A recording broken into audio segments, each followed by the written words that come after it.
Sleepy town settling for the night, where the Owens women live their lives. And it's about time that the back porch light comes on at that house down the street,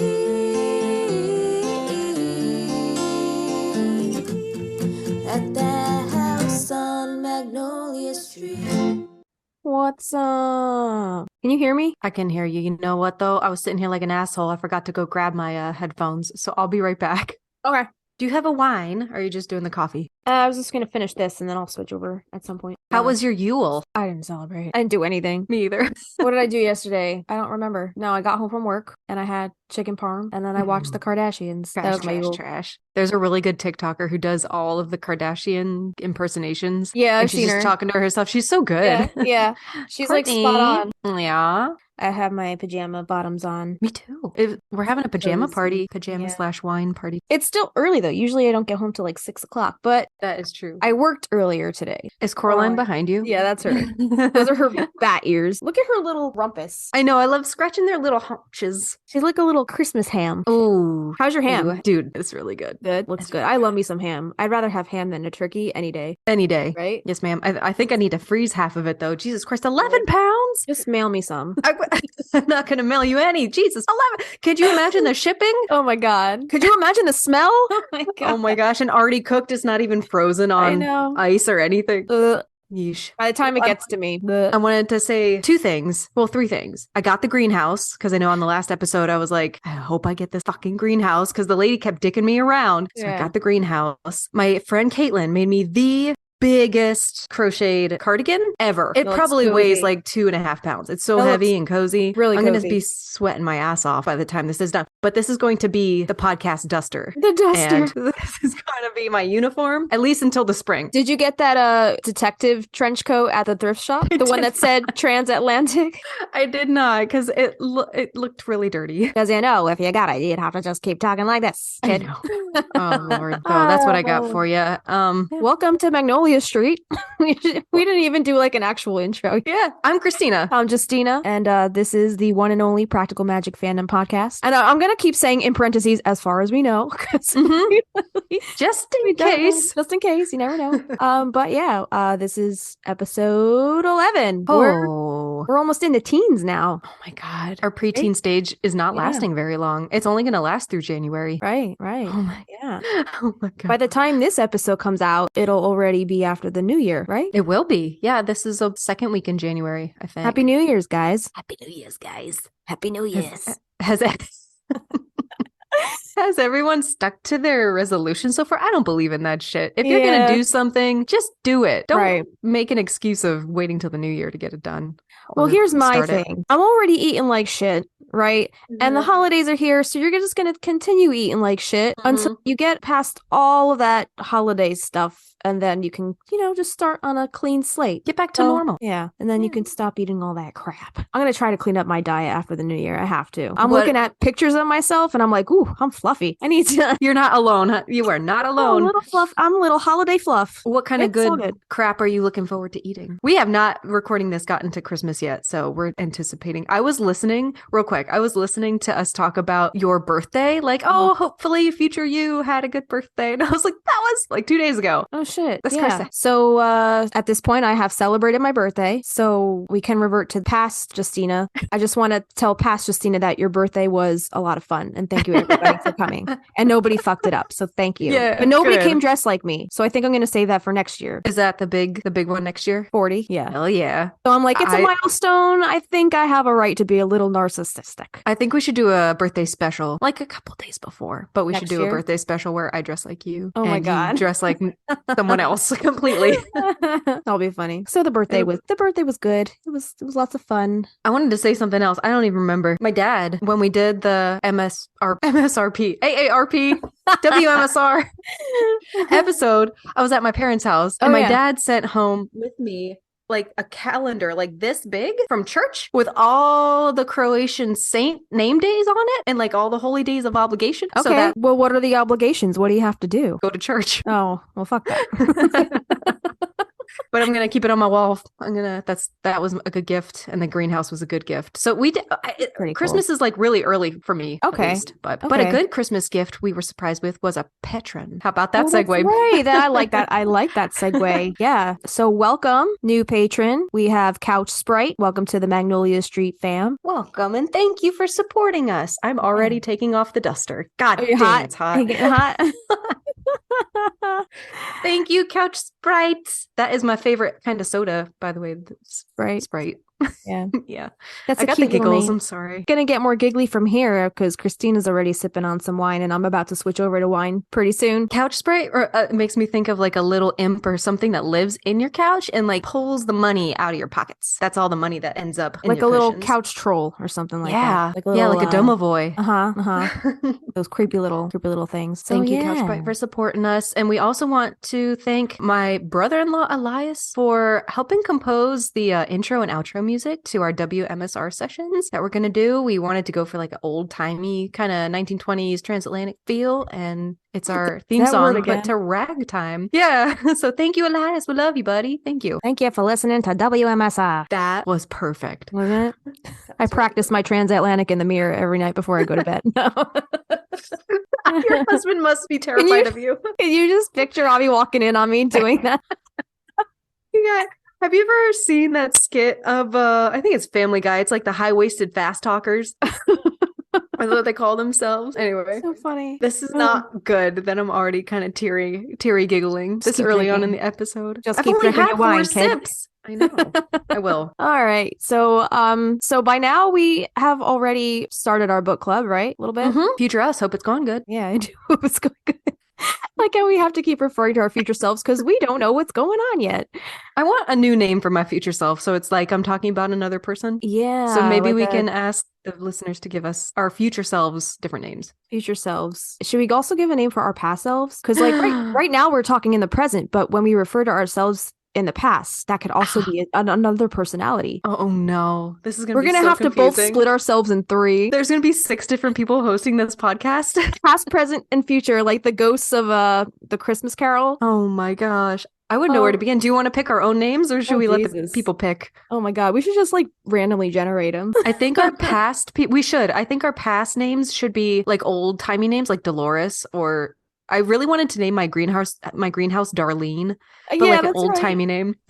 But like Darlene just reminds me of like a female truck driver that smokes like Yeah. 10 packs a day because she's like on Virginia the road Slims. and she's so stressed because she's got to drive that truck across the country, so she's got to smoke the cigs. Hi, my name's Darlene.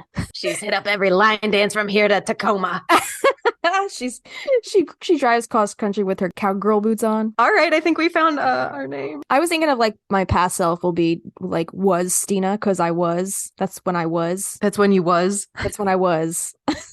Did you have any? Oh, you had I used to be Chris for a long time. Uh-huh. Were you were Justy Rocks for a bit. Did That you was have my any other screen name. nicknames? But either Justy, like my immediate family calls me Justy, That's cute. but then friends call me Juss, like Juss, call me Juss. I've only had like one person maybe call me Tina, like ever. I don't know. I think those are the only 2 names that I've really had, Justy or Just. Yeah. My ex-husband used to call me Tina, and I didn't enjoy it. And then my now husband's friends started calling me that. I'm like, all right, it's all right. It's all right. You're the only people allowed to do that. Well, now we're Growing the up. Stinas. We are the Stinas. There was somebody who called me Tinchi, which is like a Croatian, like Okay. Tina. Yeah. And I hated it, but I was also like 8 years old. And so my brother, Marco, knew I hated this nickname. So for like my 17th, 18th birthday, he gifted me a pair of brass knuckles with Tinchi inscribed on it, like Oh my God. engraved in it. So What then a you great could beat gift. his ass for calling you that. I know, yeah. Yep. When I went to Croatia with my friend Kristen, who got married, she got married to a Croatian guy in Croatia, and they called me Kuma. That's like godmother or like Yeah. auntie. Yeah. So I guess because like I was her matron of honor, so like I actually signed the book in the church they got married in Croatia. Dude, I was hammered. We were all hammered.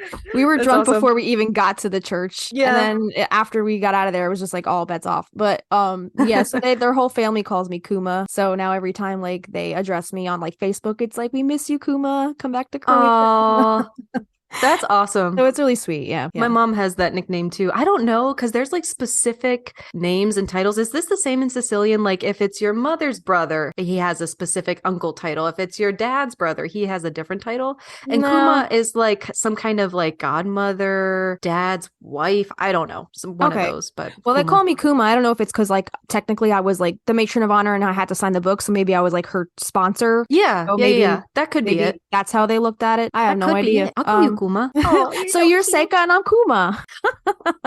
Great. But we still haven't come up with our past and present future names. We have those names. I think we should get some Sicilian names also. I don't know. It's just usually like aunt and uncles, just like Sio or Sia. There's no real like specific way to address specific people. That's all I know. It's like Sia and obviously grandmother and grandfather is like Nonna and Nonno. That's really it. Should we put I guess a Q&A under this episode in Spotify and people can start loading up their, Justina past future name and Kristina past and future names. Yeah, guys, give us some past and future names. Because referring to us is like, oh, a future you. Getting confusing. Oh, anybody who starts our show from like past this episode is going to be so confused. They're going to be like, who's so-and-so? Like, who are they referring to? I know. It's just past and future us. Yeah. So stupid. Anyway, what are we talking about today? It's your line. Oh. It's your line. So what are we talking about today? Guess what, kids? We're talking about Louis L'Amour. Wait, I thought you were going to do your thing. Oh, am I the one drinking the wine right now? I don't know. My head's fuzzy. Uh-oh. Maybe you need to drink some wine. Maybe if I drink wine, it'll have a reverse effect and I'll act sober. Because right now I'm like, I feel like I'm going cross-eyed. It's been a week. But anyway, hey, Kristina. Yeah. Have you ever read any books by Louis L'Amour? Okay. Louis L'Amour was a foreigner and he loved all things cowboy, just like me. Jimmy boy. Are you doing a bit? So Louis would write stories about the rustlers. Rustlers were really bad guys. They would steal cattle. I'm going to just do this in trans. I'm not even doing this in Jimmy voice. I'm just doing transatlantic. They would steal cattle, but before they could sell them, they would try to take away the brand of the owner with acid or scrubbing. Unfortunately, they would never get rid of it, so they will be caught and get hanged. Louis L'Amour is not a foreigner. He is from North Dakota, you asshole. Okay, you got me. Yes. Today, we will be talking about our favorite antagonist, Jimmy Angelov's obsession with Louis L'Amour. He is about as American as you can get, dude. He's like a 10th generation American. Yeah. Why in Jimmy's eyes was he a foreigner? Like what? Because the last name and he's a ding dong. Yeah, I guess, but what biography or book did Jimmy read that even insinuated that Louis L'Amour was a foreigner? I bet you he passed by like some dime store and saw like Louis L'Amour books in the window and like passed it by, checking himself out, his reflection out, and saw cowboy. That's the aesthetic I'm going for. Who's this author? Louis L'Amour, foreigner. Foreigner. Question though, here's some food for thought. Yes. Do you think Jimmy Angelov's name, and I'm just going strictly on the movie, okay, not the books, because in the books we know his name is Jimmy Hawkins. In the movie, Jimmy Angelov, do you think Angelov is really his last name, or do you think he kind of like changed it to appear more alluring and to kind of like, I guess, because Louis L'Amour obviously like he idolized this guy, even though he is a ding dong and knew nothing really about his life, didn't even know he was from North Dakota. But do you think he just like saw that name Louis L'Amour, like the way it's just spelled is just so romantic. It's like capital L apostrophe capital A M-O-U-R. So like amore. Like amore. Yeah, exactly. Like amore, like it's Latin for love. And Jimmy's last name is Angelov. So I'm kind of seeing a little bit of a connection there. That ain't even his real name. I think you're onto something. I don't think that's his real name at all. Like I think he kind of adopted that name to make himself seem more alluring. Kind of like Louis L'Amour. He's L'Amour alluring. So I don't know. I'm just seeing a little bit of connection there. But what do you think? I like your theory, and I'm for it. I think he could have changed it because he's just a slithery guy. From we see, Gary, just in the movie, like has trying to track him down after all these crimes. Like any perpetrator would probably go on and change the name. Right. Thinking about a true crime point of view. And what else was I going to say about him? I wanted to comment on like, this is really what Magnolia Street Podcast wants to be about. Like this is a single line in the whole movie, right? Yeah. But you could see how this foreign man, you know, what did she call him? Dracula cowboy from Bulgaria, coming to America to try to, and I think in the interview we have later on, Louis L'Amour talks about foreigners coming to America and trying to live out that cowboy lifestyle, that dream, you know, that romantic cowboy dream. Some of them do and some of them don't. So that's definitely Jimmy's, as you know, whole vibe. Right. That's kind of Jimmy's way of kind of adopting the American persona, I guess. So do you think that's in a way of like Jimmy just trying to be more American, like him adopting this cowboy persona is his way of kind of taking on the traits of an American? Like for sure. Coming over and trying to kind of just be of this country. Yeah. I think in a way he might have been reinventing himself for sure. But like, we don't know his story from back home. But in my mind, I'm like, okay, he maybe was like not taken seriously or bullied, and you come to America and you want to be that big brawny like man's man who nobody fucks with. If you kick dirt on his boots, you're gonna get effed up kind of thing. So the intimidation factor of like Wild West cowboy shootouts, I think, was his jam. Yeah. And like, you know, coming here from a different country, nobody knows him here, so he literally kind of reinvented himself to whoever he wanted to be. That's how I felt going from 8th grade to 9th grade. Really? You stepped one foot over the high school threshold and you're like, nobody knows me here. I'm a new person. My name is Jimmy Angelov. We're gonna need another persona, high school Kristina. Oh, no, please no. She's so broken and sad. Wait. Was high school Kristina just Darlene? Darlene, like nobody fucks with Darlene. I was no, it was Chris. I really wanted to be Chris. There's only one person who still calls me Chris. Really? It's really weird now. It's really weird because a friend of mine, Jeff, who I worked with at the psychiatric hospital, and I think it was like 2009, 10. Yeah. And that was the last time anybody's ever called me Chris. Why did you kick his ass? You're like, no. He's lovely. He's lovely. He sent me a lotto ticket for Christmas and I won nothing. Oh, I thought there was a happier ending to that story. I thought you were going to say you won like a couple $100 or something. No, not me. I'm not that lucky. What do you got for us on Louis L'Amour? All right. So basically, we're just going to scour his Wikipedia page. And some of his personal site, right? Could you say again what that site is? Yeah. So if you go to louislamour.com, that's LOUISLAMOUR.com. And there's a lot of other cool, interesting stuff on here. There's his whole biography, some articles, some photos. There's a Q&A with him. There's a link on here called the Louis L'Amour Trading Posts, and it's just like a collection. Yeah, it's just a collection of like novels, audiobooks, short stories, nonfiction and poetry, movies, and merchandise. And then there's also a community on here with a discussion forum, a guest book, and some other FAQ and additional sources and links. So if you guys want to check out louislamour.com, head on over there and find out more about him. I have a question real quick. Is it LAMORE or LAMOURE? Because we have two different spellings. All right. So the LAMORE, that might have been pulled from the wiki page. And as we know, wiki isn't always accurate. But his website is LAMOUR.com. So I'm going to go with that because that's on his official page. Yeah. I guess we can jump right in here. And we'll tell you a little bit about who he is, where he's from, what he was known for. So Louis L'Amour was born on March 22nd, 1908, and he died on June 10th, 1988. Wow, I was really little when he passed away, but he was still alive in our lifetime. Well, my lifetime. When were you born, Kristina? May 89. So you were a year I short. was not even a glimmer. Right, you were like a year later. You came into the world. So Louis Maybe L'Amour, I'm Louis L'Amour reincarnated. Do you feel like a that doesn't work. That doesn't. No. I'm so sorry. Please continue. Maybe that's why you're like so obsessed with Dwight Yoakam. I think we found the connection. We're onto something. So Louis L'Amour was an American novelist and short story writer. His books consisted primarily of Western novels, though he calls his work, quote unquote, frontier stories. Cute. However, he also wrote historical fiction, science fiction, and nonfiction, as well as poetry and short story collections. Many of his stories were made into films, and his books remain popular, and most have gone through multiple printings. At the time of his death, almost all of his 105 existing works, 89 novels, 14 short story collections, and 2 full-length works of nonfiction were still in print, and he was one of the world's most popular writers. Can you imagine getting that much work out in your lifetime? That's amazing. I'm jealous. Very impressed. And impressed. jealous. Like, I wish I Sagittarius Gemini. I wish wish I had the fucking motivation, but discipline.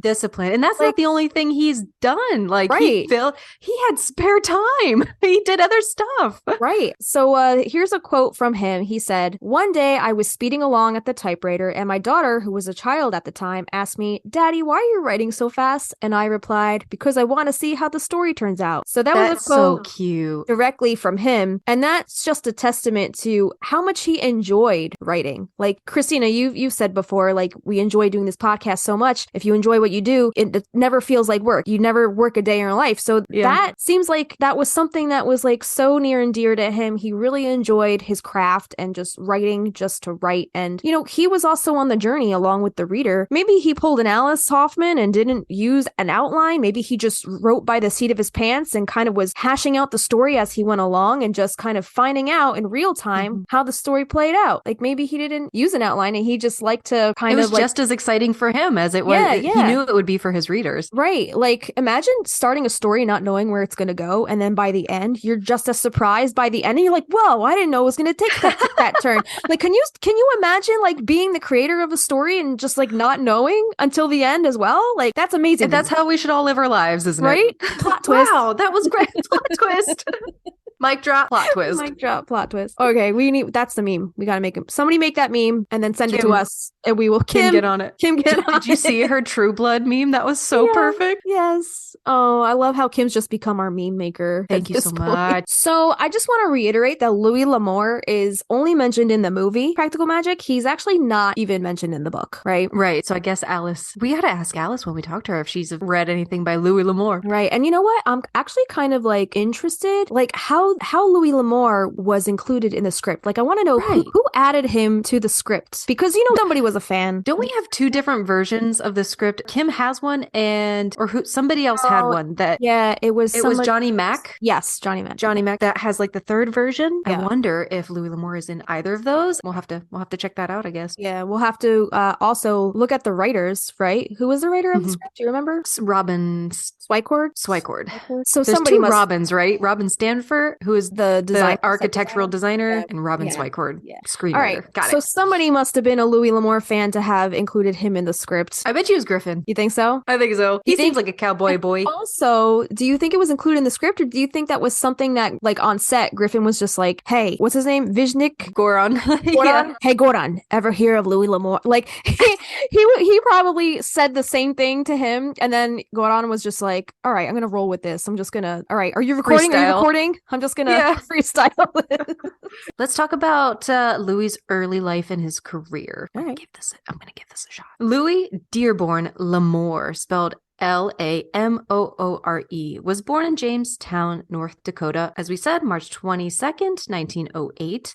And he was the last of 7 children to Emily Dearborn and a veterinary, local politician, and farm equipment broker, Dr. Louis Charles L'Amour, who had changed the French spelling of the name to the now spelling we see, L'Amour, Lamoure. That's interesting. So he kind of took his dad's original last. It seems like his dad wanted to become more Americanized. And then when Louis, I guess, was trying to find a pen name, which is like what the authors usually call themselves when they write the books under that name, he kind of went back to his dad's original last name spelling, I guess, to seem more alluring. It sounds like his father is French Canadian, which it's the French, area of Canada. So it says his mother had Irish ancestry while his father was French Canadian descent. His father had arrived in Dakota Territory in 1882. Louis L'Amour does not seem that old to me, I guess. Like, that he was born in the early, 1900s? That's crazy. Because there is footage of him. There's documentaries and interviews with him that we're going to get to later on, like 60 Minutes. And he seems like a young man. It's weird to me. So although the area around Jamestown was mostly farmland, cowboys and livestock often traveled through Jamestown on their way to and from ranches in Montana and the markets to the east. Louis played cowboys and Indians in the family barn, which served as his father's veterinary hospital, and spent much of his free time at the local library, the Alfred E. Dickey Free Library, particularly reading the works of 19th century British historical boys author J.H. Hentley. L'Amour once said, "Hentley's works enabled me to go into school with a great deal of knowledge that even my teachers didn't have about wars and politics." So when Louis was very young, his grandfather, Abraham Truman Dearborn, came to live in a little house just in back of the Lamores. He told Louis of the great battles in history and of his own experiences as a soldier in both the Civil and Indian Wars.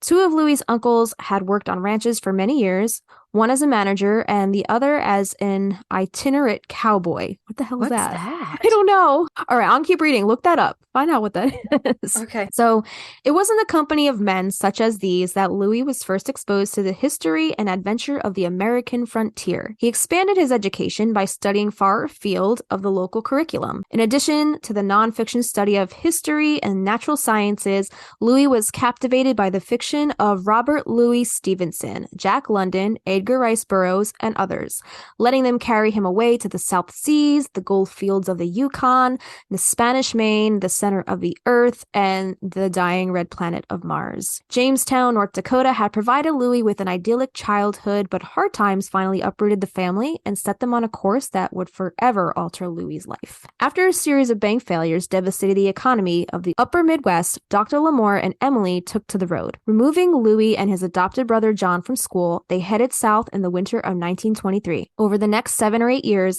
they skinned cattle in West Texas, baled hay in the Pecos Valley of New Mexico, worked in the mines of Arizona, California, and Nevada, and in the sawmills and lumber camps of the Pacific Northwest. Seems like they really got around.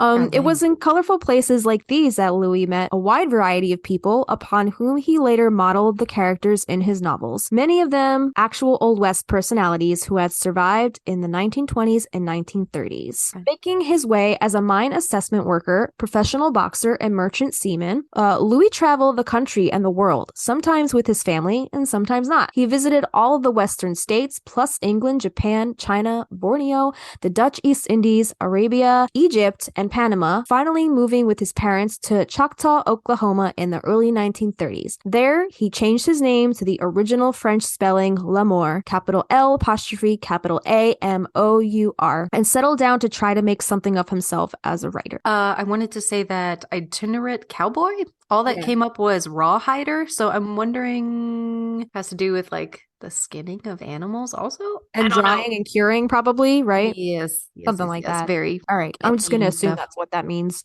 Okay. In regard to his early works, he had success with poetry, articles on boxing, and writing and editing sections of the WPA guidebooks to Oklahoma. What's a WPA guidebook? Let me see. But the dozens of short stories he was churning out met with little appreciation. Finally, Lamore placed a story, Death Westbound, in 10 Storybook, a magazine that featured what was supposed to be quality writing. Jack Woodford, author of several books on writing, is published in the same edition as Lamore. Alongside scantily attired or completely naked young women, several years later, Lamore placed his first story for pay. It was called Anything for a Pal. Published in, this is the name of the magazine or article, True Gang Life. 2 lean, disappointing years passed after that, and then, in 1938, his stories began to appear in pulp magazines fairly regularly. Along with other adventures and crime stories, Lamore created the character of mercenary sea captain Jim Mayo, starting with the east of Gornatalo. The series ran through 9 episodes from 1940 until 1943. Lamore wrote only one story in the Western genre prior to World War II. 1940s, it was entitled The Town No Guns Could Tame. Though he left school in the 10th grade, Louis had a thirst for knowledge. Throughout his life, Louis hunted libraries and bookstores across the country and all over the world. Often he went without meals in order to afford to buy books. He sometimes worked long and hard so he could quit working temporarily and afford to study full-time. Oh my God. Wouldn't that be nice? God, Lee, I would just love to be go back like, to school. Or to just be like, yeah, I'm not going to work right now. I kind of want to study. Yeah. Louis liked to brag that from 1928 until 1942, he read more than 150 nonfiction books a year, and that in order to do it, he worked miserable jobs and lived in Skid Row hotels and campgrounds. Oh, wow. Wow. Let Talk me check about on my dog. self-sacrifice. Yeah, I gotta pour some wine. Is it wine time? It might be wine o'clock. Before we get into wine o'clock, real quick, the WPA is also known as the Works Progress Administration. It was an American New Deal agency that employed millions of job seekers, mostly men who were not formally educated, to carry out public works projects, including the construction of public buildings and roads. So yeah, thank you. just a little bit about that. There's actually a whole Wikipedia page on the Works Progress Administration. So if you guys are interested in that, we'll link that down below. I know Wikipedia has its problems, but anything you want to know, it's like, oh, what's that? Let me click it. Oh, what's that in this article? Let me click it. And you just get on a massive rabbit hole. Right. Oh God, Wiki is such a rabbit hole. It's wine time. All right. Should we stop this recording or should we just keep it rolling while we're pouring our wine? We got time. All right. I'm gonna go grab. Make it count. Yeah. All right. We'll be back. Fine. We got time. All right. I'm gonna go grab. Make it count. Yeah. All right. We'll be back. Hey, we're the Stinas, and you're listening to the Magnolia Street Podcast. He's going party outside. I gotta wait for Diggity to go. I heard a bluegrass version of No Diggity, No Doubt today, and it was great. I need to hear it. Let's link it below. Okay. We got it. Did you?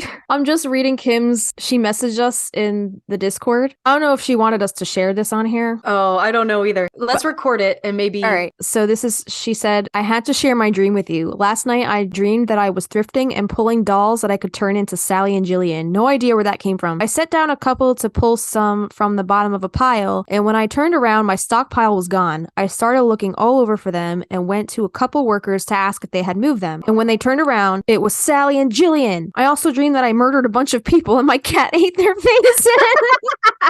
So I had to rename her Rosemary, so I don't know what my dreams are telling me last night. Oh my God. Kim, what are you eating before bed? Like, why are you dreaming? I know. I want to know what the concoction is to get me some of those Carasa dreams. Amazing. Oh my God, that's hysterical. Yeah, I'm having some pretty crazy dreams myself, so I'm with you on that. I got my wine. Sorry, I was trying to put it on mute. What are you drinking tonight? It's called Bread and Butter. It's a cab sap. Ooh, I'm drinking. What you got? What you got? I'm drinking a Pinot Noir in my bride-to-be glass. I'm not allowed to have glass anymore. No, I can only have the metal tumblers because I break them all. I think I'm about half a dozen that are broken. Cheers! Ching ching. Can you hear the ice in the glass? Maybe. Dude, I love how cats are just like fucking mysterious as hell. They just sit there with their little dark silhouettes being all creeptastic. He is the creepypasta daddy-o. I You love ready? when I see Coraline just like in the dark, when I just see her silhouette, her shadow just sitting there in the doorway when I'm trying to sleep at night. I'm like, you're a fucking creep. Get in the bed. Get in Like, the stop sitting there. You're creeping me out. Dude, there's a TikTok filter. Have you seen the anime manga thing? Yeah. Oh, okay. So I did the one where my grandma used to sit. I don't know if you saw, I put it on my regular TikTok. But like her chair that she used to sit in, I did the thing in and it like put a woman there sitting there. And I know I was like, grandma's here. And Creepy. I got home the other night just showing Aaron the trend, and my neighbors, Tom and Jim, their mother passed away here. And I was like, oh, I wonder if Catherine's here, just like jokingly. And I took a picture of like my rocking chair, and it like was a like woman Whistler's is sitting mother. there. You know that painting? Yeah, Whistler's mother. I can only think of Mr. Bean. And have you seen that movie with the painting? Yeah. Oh, it's so good. And he's going classic. around like flipping everybody off because he thinks it's how they say hello. It's so funny. Oh, I'm so hot. Oh man. Great. Anyway. Now that we got that out of the way, do you want to talk about World War II? All right.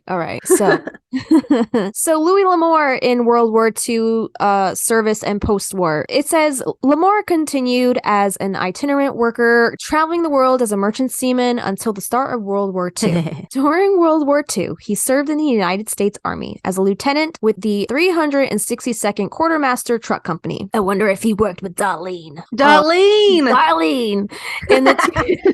In the 2 years before L'Amour was shipped off to Europe, L'Amour wrote stories for Standard magazine. After World War II, L'Amour continued to write stories for magazines. His first after being discharged in 1946 was Law of the Desert Born in Dime Western magazine, April 1946. L'Amour's contact with Leo Margulis led to L'Amour agreeing to write many stories for the Western pulp magazines published by Standard magazines, a substantial portion of which appeared under the name Jim Mayo. Real quick, can I say, y'all Google covers of Jim Mayo stories? Ooh, he's a handsome man. I don't know who they got to sit for Wait these. a minute. Portraitures. I gotta Google this now. The one that I saw. I'm not saying, I'm just saying. Okay, I Googled the wrong person because this person does not look very attractive. Maybe it is him. Maybe you don't know my type. Wait a minute. A real quick story about that also. I went out with my friend Jeff, who I just mentioned. He was visiting. I went out to lunch with him into town. Drive into town is 30 minutes. Go into town. We're sitting talking. I look over and there's this like handsome dude, like down the way, like far down the way, dark hair, bearded. I'm like, that's a handsome guy. Yeah. Look at that handsome guy. And I'm looking at him. I'm like, that's my husband. That's my husband sitting over there. I was like, I sure have Jim a type. Mayo. It was not not Jim Jim Mayo. No, Wait, no, no. but was it this Jim Mayo? Absolutely was not him. I don't wait. If you see somebody on this page that fits the description you were talking Type in about. Jim Mayo, Louis L'Amour. Okay. Where is it? Oh, yeah. Which one? This guy? I don't know any of them. This guy? This guy? This guy? This guy? Is it this guy? Or this guy?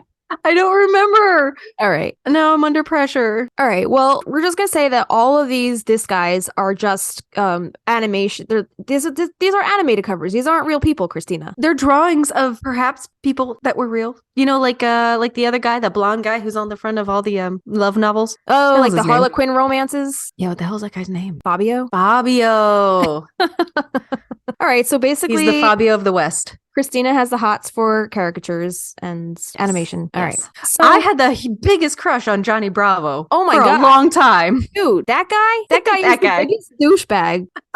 I know. I just remember Okay. that like one there was a commercial with him back in the day, the cartoon Johnny Bravo. Mm-hmm. He's like, what did he say? He's like, I'm a dancer, romancer. You're a Capricorn, I'm a Cancer. You don't remember that commercial? You don't remember that? No, I had a mouthful of wine though, and I couldn't laugh. That's like the one thing I remember about Johnny Bravo was that commercial. You're And a I just thought it Capricorn, was- and I'm a Cancer. I just thought it was hysterical that he brought zodiac signs into it. He is a learned man. Well, now we know that Johnny Bravo's a Cancer. He said it himself. Golly. All right, where are we Ooh, at here? I Are you don't feeling know. your wine yet? How red are this cheek is really red. The other one not so bad. You're crooked drunk. I- You're drunk. You're only drunk on one side of your face. My strong side. Your strong side. All right. Louis is rolling over in his grave right now. He's like, what are these assholes? What are These they dumb doing with my bitches. biography? Yeah. We are bringing it to the masses of women who would fall for Jim Mayo. What's his name? Jim Mayo. Jim Mayo. Yeah. Jim Mayo. Jim Thorpe. Jim Mayo. So the suggestion of L'Amour, you know, it's just going to keep getting sillier from here as we continue to drink this wine. Great. The suggestion of L'Amour writing Hopalong Cassidy. Wait, that's not a period. Is that a period? Yeah, that is a period. What? Writing Hopalong Cassidy. it's not a period. novels. Okay. All right. Maybe it's dust on my screen. It's the underline continuation after the Oh, Y. Got it. All right. So the suggestion of L'Amour writing Hopalong Cassidy novels. All right. Pull it together. Pulling it together. The suggestion of L'Amour writing Hopalong Cassidy novels also was made by Margulis, who planned on launching Hopalong Cassidy's Western magazine at a time when the William Boyd films and new television series were becoming popular with a new generation. L'Amour read the original Hopalong Cassidy novels written by Clarence E. Mulford and wrote his novels based on the original character under the name Tex Burns. Only 2 issues of the Hopalong Cassidy Western magazine were published, and the novels, as written by L'Amour, were extensively edited to meet Doubleday's thoughts of how the characters should be portrayed in print. Strongly disagreeing, L'Amour preferred Mulford's original, much rougher characterization of Cassidy. For the rest of his life, he denied authorizing the novels. Whoa. Yeah. Wow. Yeah, in the 1950s, L'Amour began to sell novels. L'Amour's first novel, published under his own name, was Westward the Tide, published by World's Work in 1951. The short story The Gift of Cochise was printed in Collier's July 5th, 1952, and seen by John Wayne and Robert Fellows, who purchased the screen rights from L'Amour for $4,000. And John Wayne is that famous, like, cowboy actor, right? Is that Yeah, his real John name Wayne? was Marion Morrison. all right? I Or like were you, him, are yeah, you John Wayne. were you big into like westerns, like Western movies and novels growing up at all? My dad and grandfather were. I don't know if I sent you the Marco while I was there. We were watching fucking all the Western TV shows, Wells Fargo, and like fucking, I don't know. They Yeah, were all there. My dad is super into the whole Western thing. He's more into like I think the outlaw kind of deal. Like he's super into Tombstone. Oh, like, yeah. Is that a newer show? No, Is it that was an that old show? movie. It was a movie with who the fuck was in that? Val Kilmer. Oh, is that I'll Be Your Huckleberry? I'll be your Huckleberry. Something like Okay. yeah. He's obsessed with Tombstone. I think it's like a lifelong dream of his to visit Tombstone. I think that's in Arizona. Wow. Right? Yeah. Is that in Arizona? Mhm. Tombstone? Yeah. So my dad's all about the Westerns. He's obsessed with Tombstone. We should get our dads together. Yeah, right? Oh my God. I think they would get along. Okay, so James Edward Grant was hired to write a screenplay based on this story, changing the main character's name from Ches Lane to Hondo Lane. Lamore retained the rights to novelize the screenplay and did so, even though the screenplay differed substantially from the original story. This was published as Hondo in 1953 and released on the same day the film opened with a blurb from John Wayne stating that Hondo was the finest Western Wayne. Wait, I have to say it like this. Hondo was the finest Western Wayne had ever read. During the remainder of the decade, Lamore produced a great number of novels, both under his own name as well as others like Jim Mayo. Also, during this time, he rewrote and expanded many of his earlier short story and pulp fiction stories to book length for various publishers. So, yeah. I wish I could do a John Wayne accent and then you could read it that way. Yeah. Hondo is the finest Western Wayne had ever read. How was that? That's the wine talking. I write. Many publishers in the 1950s and 1960s refused to publish more than 1 or 2 books a year by the same author. Louis' editor at Gold Medal supported his writing up to 3 or 4, but the heads of the company vetoed the idea, even though Louis was publishing books with other houses. Louis had sold over a dozen novels and several million copies before Bantam Books' chief editor, Sal David, was finally able to convince the company to offer Louis a short-term exclusive contract that would accept 3 books a year. It was only after 1960, however, that Louis' sales at Bantam would begin to surpass his sales at Gold Medal. Louis' career Louis' career flourished throughout the 1960s. All right. Lamore's career flourished throughout the 1960s, and he began work on a series of novels about the fictional Sackett family, the Daybreakers, published in 1960. And the first was actually not in chronological order of the series. Initially, he wrote 5 books about William Tell Sackett and his close relatives. However, in later years, the series spread to include other families and 4 centuries of North American history. Holy cow. It was an ambitious project, and several stories intended to close the gaps of the family's timeline were left untold at the time of Lamore's death. Sorry, I had to reread that just in case. Okay.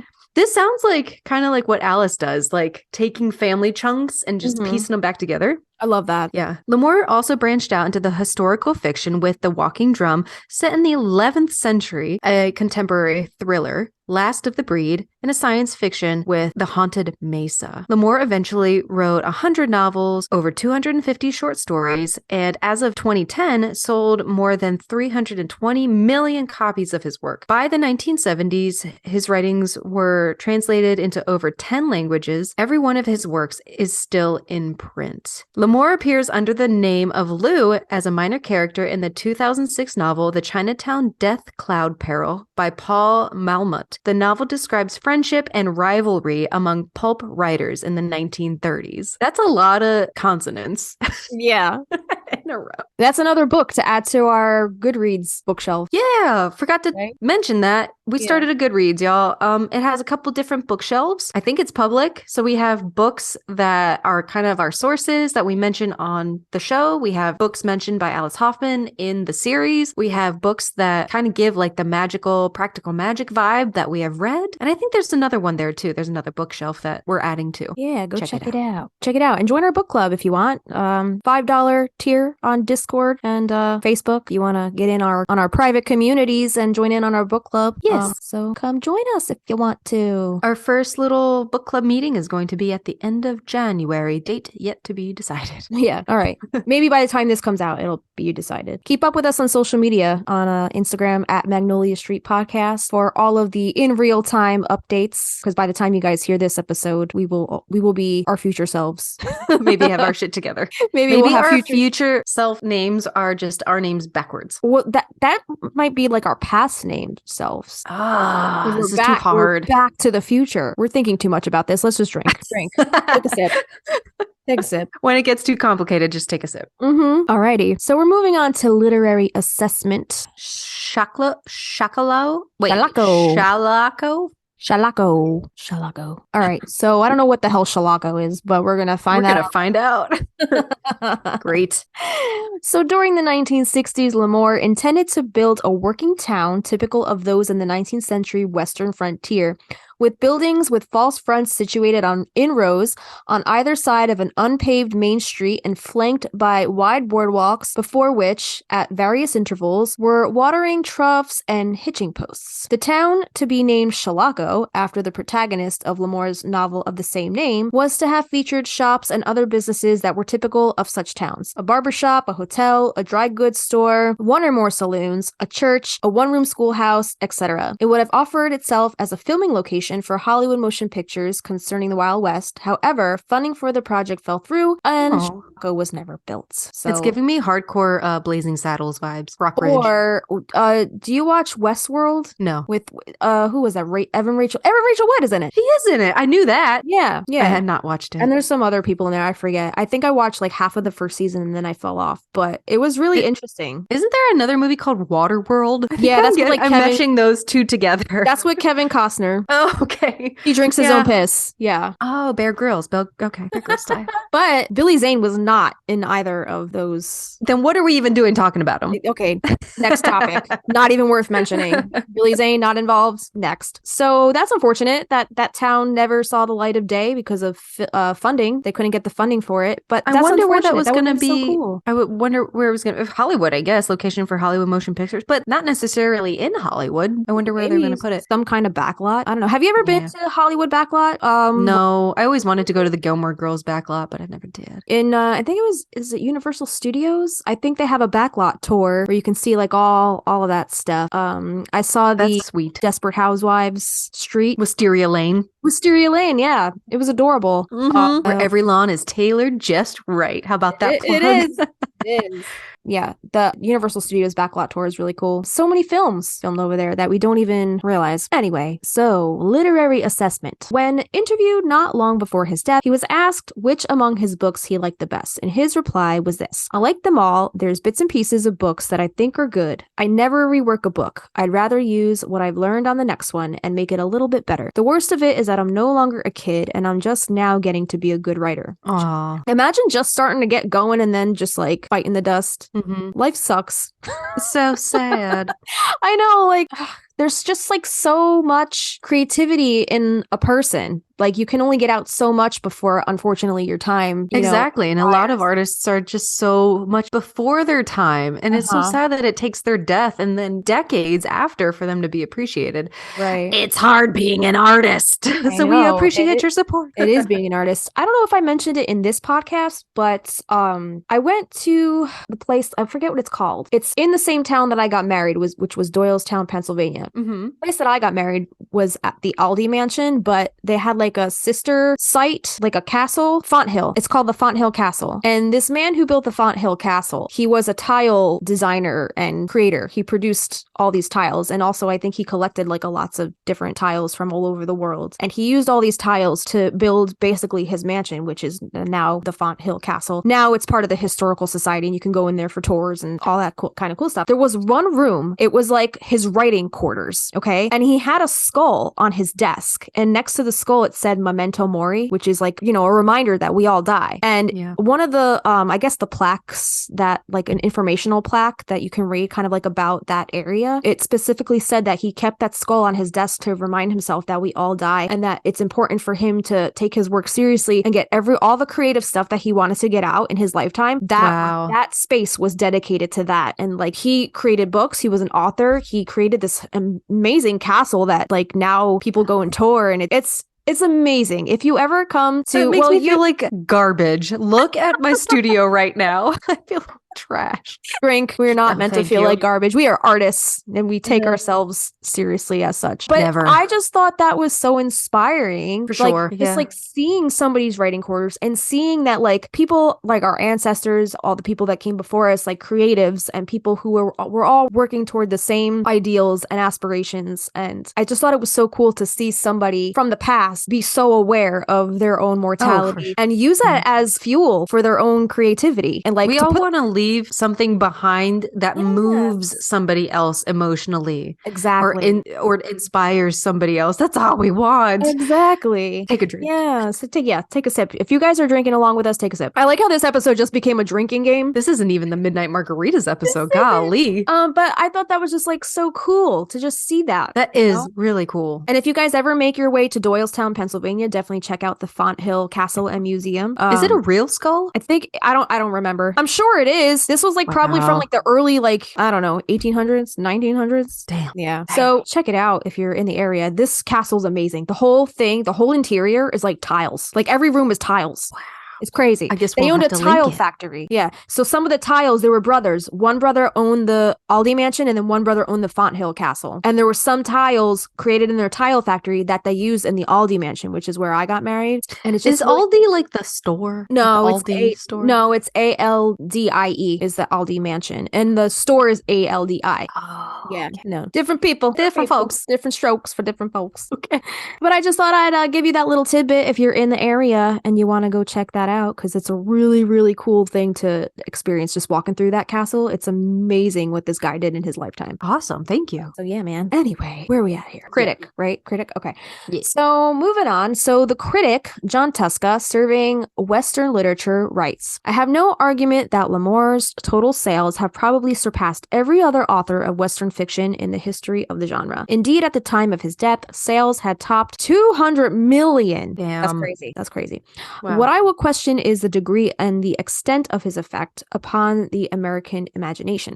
His Western fiction is strictly formulary and frequently, although not always, features the ranch romance plot where the hero and the heroine are to marry at the end once the villains have been defeated. So like the damsel in distress type deal, I guess. Not only is there nothing really new in the basic structure of his stories, even Lamore's social Darwinism, which came to characterize his later fiction, was scarcely original and was never dramatized in other media the way it was in works based on Zane Grey's fiction. That's a rough review. Yeah. But Tuska also notes, at his best, Lamore was a master of spectacular action and stories with a vivid, propulsive forward motion. So like he had that like little bit of positivity to spin at the end. I guess. So he didn't sound like a complete asshole.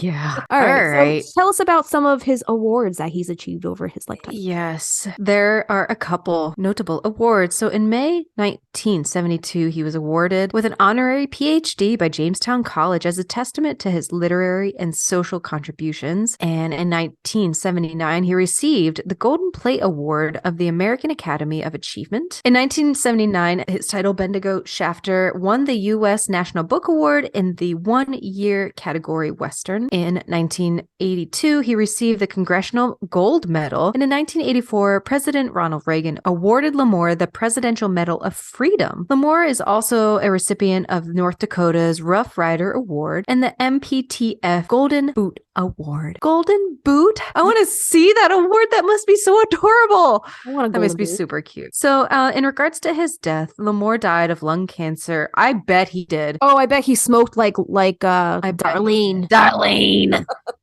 R.I.P. to Lamore. He died in his home in Los Angeles on June 10th, 1988, and was buried at the Forest Lawn Memorial Park Cemetery in Glendale, California. His autobiography detailed his years as itinerant worker in the West. Education of a Wandering Man was published posthumously in 1989. He was survived by his wife, Kathy, and their son, Beau, and their daughter, Angelique. I bet he did die of lung cancer. Yeah. Golly, poor man. That's intense. So in regard to Wandering Man, that was published posthumously. I want to start using that word. In 1989, do you want to tell? Is it posthumously or is it posthumously? Oh, yeah, you're right. There is no R. Posthumously. Cleopatra.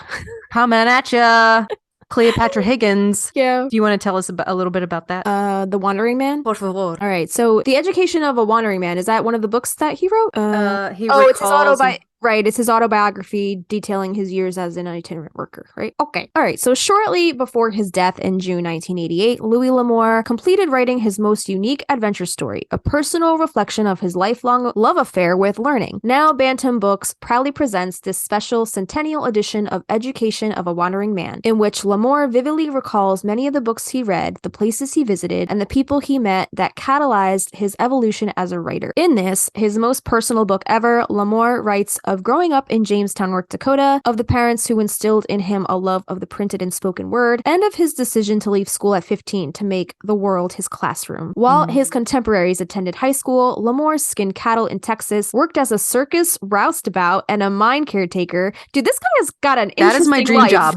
Right? Won small town prize fighting exhibitions, hoboed across Texas on the Southern Pacific, and shipped out to the West Indies, England, and Singapore as a merchant seaman. Wherever he wandered, his pockets were always bulging with books. Like Can I just say really quick that the importance of the written word, you know, instilled to him by his parents, Alice Hoffman's thing in all of her books, at least the Practical Magic series, is how important literature is and how important reading is and the written word is. Yes. So even if they did like that Louis L'Amour cameo, I guess, line in the films, like there's a connection there, and that's really cool that his parents instilled that in him, because he went on to write so much stuff. Oh my God, yes. He wrote his way into the grave. He wrote until he died. So, like the beloved Louis L'Amour novels and short stories that preceded it, Education of a Wandering Man has its share of frontier drama, such as the author's desperate two-day trek across the blazing Mojave Desert, and robust characters ranging from the Shanghai waterfront toughs to itinerant desert prospectors. All this ultimately informed and inspired the books that have made L'Amour one of the most widely read authors of our time. Ever both teacher and storyteller, Louis L'Amour makes his education our education, in a book filled with glorious asides on everything from hobo culture to the fate of Butch Cassidy. Here is a testament, part memoir, part reflection, in which the author bequeaths to us a most wonderful legacy of the education of a wandering man, a life lived to the fullest through the never-ending quest for knowledge. And I just love how all of his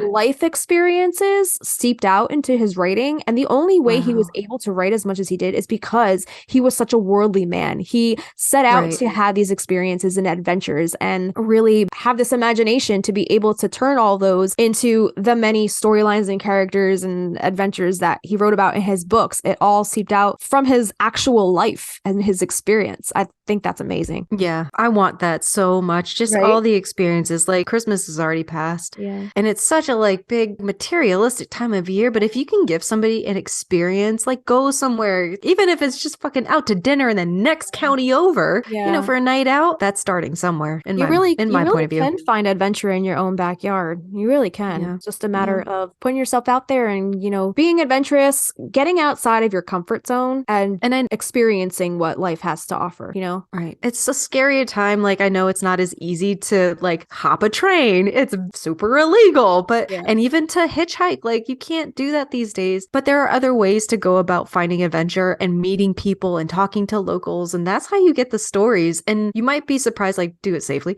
but the kindness of strangers is a real thing. You know, most of the time they're not out to get you. Just be smart, be safe, be smart, be safe. Exactly. There you go. So, Kristina, have you ever attempted to write a memoir or had the thought to write a memoir at all, ever? About myself? Yeah. No, no, I haven't. I don't feel like I've experienced anything yet. I helped both my grandparents on both different sides write memoirs. That's right. That's right. You did. And like, after writing what they had gone through, I'm like, my life, I've not done anything. At my age, my grandfather escaped a communist country and like crawled across the border to freedom with his, you know, his wife and his toddler, my dad, you know, at home, and had to send from. So I'm like, what do I have to complain about? First of all, I know. But I mean, like, regardless of the severity of, you know, because our grandparents went through a lot so that we didn't have to, right? We're very privileged. Our generation is very privileged, especially if you live in the United States. You know, our ancestors went through it, so we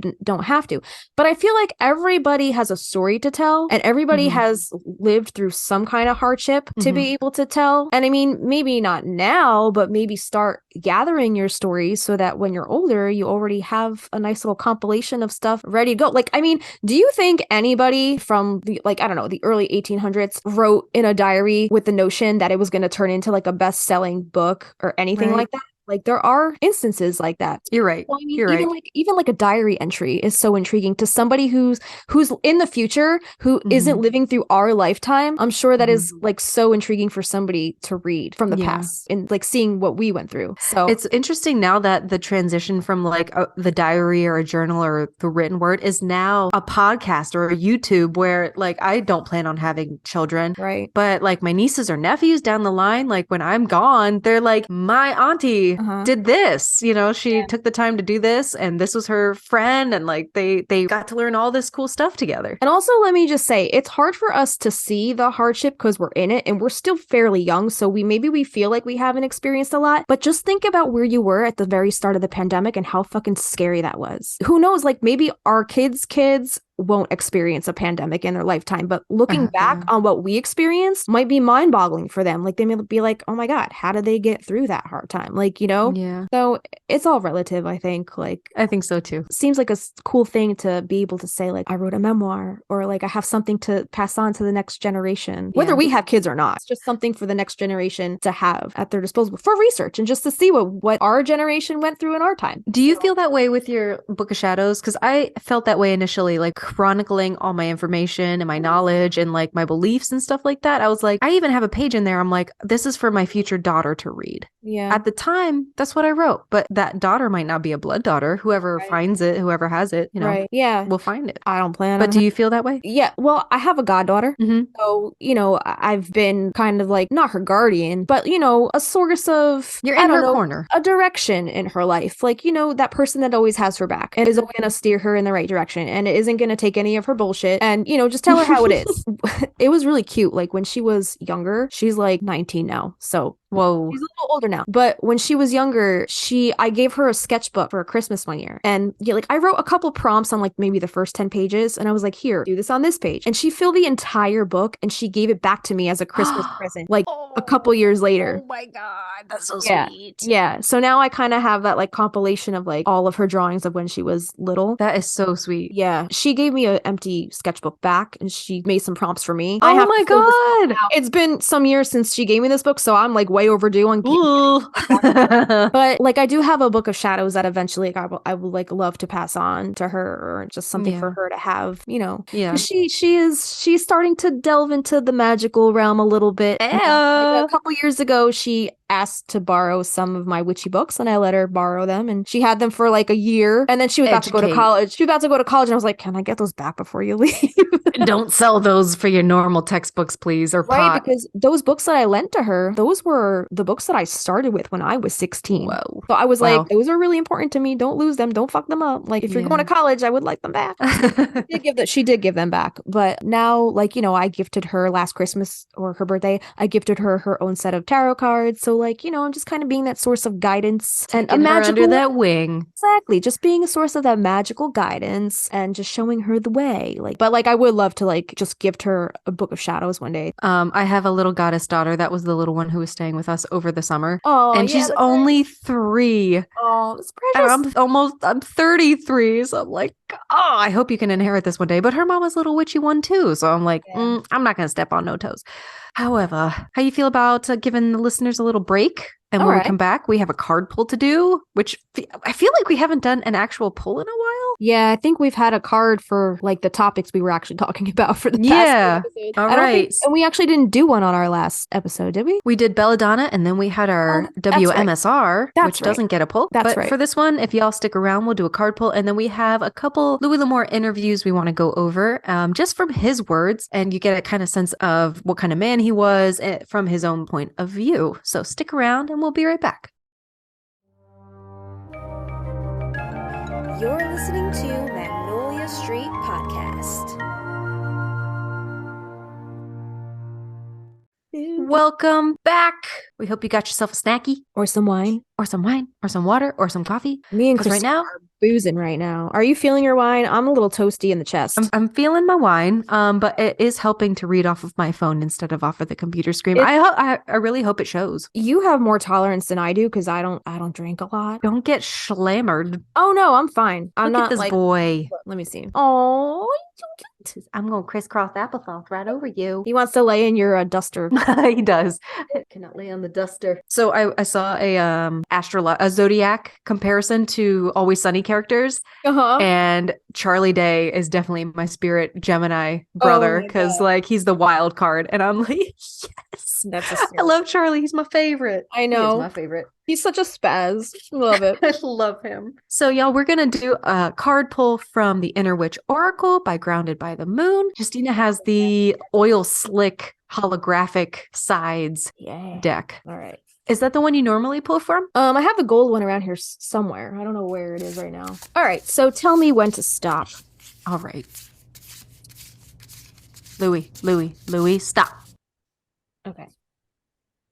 Let's see what we got. Ooh, full moon. Oh, dang. Is there a blood on the moon and a full moon? This one is just, well, yeah, there is a blood on the moon card in the deck. That would be ironic if that was the card. Okay, Yeah. full moon. I pulled full moon, which the keyword on this card is control. Oh, Jimmy's MO. Uh-huh, exactly. So let's see what this says. All right. So the top of this page says control, but it also says set free. The meaning or the interpretation in the book says when the full moon comes a lot of energy. Oh, with the full moon comes a lot of energy and intense magic. The universe is telling you to release your control and give it up to the divine. This is reassurance that everything will work out. Embrace the powers of the full moon and her magical energy, for she will guide you. We don't always need to be in the driver's seat. Isn't that Whoa. Yeah. Take a step back and allow the magic to do its work. The belladonna magic? Oh, shit. Is this talking about Sally taking the front seat? Oh, shit. First of all, it was a full moon when there was blood on the moon. There was. Just gonna say that. Yeah. It was. Yeah. Definitely. So it says that sometimes the best thing we can do is set things free to allow for better things to grow in their place. Take a look within and without, asking yourself what it is that you can let go. Set things free like Jimmy under the roses to allow the roses to grow free? Yeah, there seems like some kind of like double entendre here. Maybe I'm just trying to pull too much out of nothing. We're trying to make it make sense. Yeah. So it says use this card during the full moon cycle and readings to harness its energy. And the mantra is I release, I let go. So it is let go and let God. It is kind of what they do once they throw him in that grave, right? They try to anyway, until his ghost ass was like, nah, bitches, you ain't gonna get off that easy. Yeah. It does seem like massive denial. They're like, what are we gonna tell the aunts? Nothing. Yeah. And then midnight margaritas happens. Wrong decision. Yeah.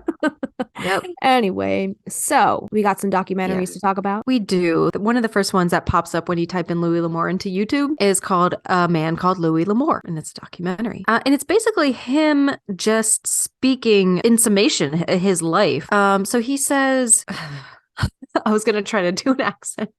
And then just deflated. So it says, I'll try to take it seriously too. All right. Because the first sentence is, my great grandfather was killed by the Indians of North Dakota and scalped. Oh my My God. grandfather fought the Indians, and there used to be some of the old Indians my grandfather fought that used to come around and visit him. And they'd also sit down on the lawn and talk about old age, and drink a lot of coffee and tea, loaded half full of sugar. But after my grandfather died, they never came back around. They stayed away from him, and so I miss them very much because I really enjoyed having them come. But I grew up in stories like that. Wow. I was working with a man leading the Indians, so I learned a great deal from him. And then I left there, went over to New Mexico and baled hay for a while. And in that job, there was a man working who used to ride with Billy the Kid. Billy the Kid and two of his pals were buried right across the road where we were baling hay one day. And I came in and out, and I was talking about one of the fellas who said, well, gee, I'm just going to read it how it is, I guess. This could have been the transcriptor trying to do it. I was talking to one of the fellows who said, well, gee, for him, seeing him talk to old Tom, he used to ride with him. He isn't some guy who said, I rode with Billy the Kid. He was a guy who was on record with him. Yeah, he'd been in jail with him and wounded in gun battles also. He fought in the Lincoln County War and in the Tonto Basin War, which was later. He was a rough boy in his days. He also had one leg at the time I talked to him, a wooden leg, but he taught me a lot about the West and about gunfighters, the laws. Can you imagine having a wooden leg? Can you imagine a wooden leg living during that time of like gunslingers and getting scalped? No. Jeez. The main thing I want to do is see the country. And I used to do a little boxing too, because nearly every town had some fellow who thought he was a fighter. Sometimes he was, but many times he just thought he was. And I'd come into town, get acquainted around, and they'd arrange a match between the two of us. Well, then I went on over to and got baling hay over there in Fort Sumner, New Mexico, and they had a fighter there in town that was supposed to be very good. So somebody talked up a fight between the two of us, and then at the last minute he backed out. He had always fought fellas he knew he could beat, and he didn't know about me because I was a stranger. So he backed out of the fight, and they went up on what they call the Cap Rock. I'm loving this I'm loving the accent, by the way. I think he's just overtaking me right now.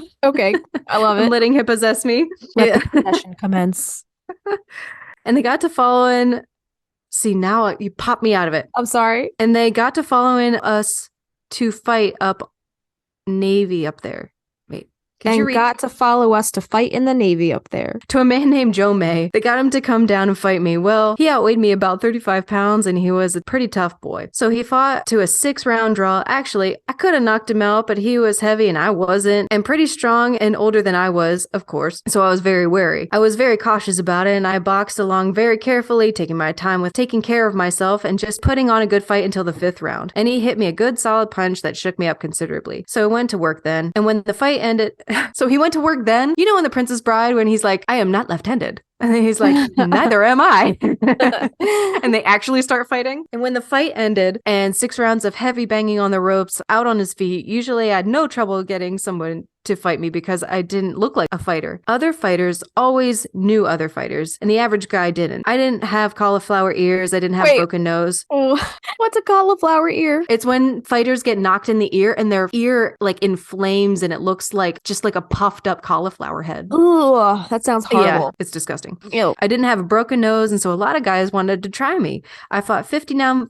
So this is him saying this. We don't know if it's accurate. I fought 59 fights and I lost 5, 34 knockouts, and I never lost a fight when I was eating regularly. I have a question. Mm-hmm. Do you think that Louis L'Amour was kind of like that old grandpa that told all these like big fish stories, and like he probably elaborated a little bit to make things sound... a storyteller. Yeah. Like, did you ever see Big Fish, that movie? When like... I love Ewan McGregor. Like the whole family is just getting pissed at this poor old man because he likes to elaborate on these stories, but at the end we saw it. It's real. It all happened.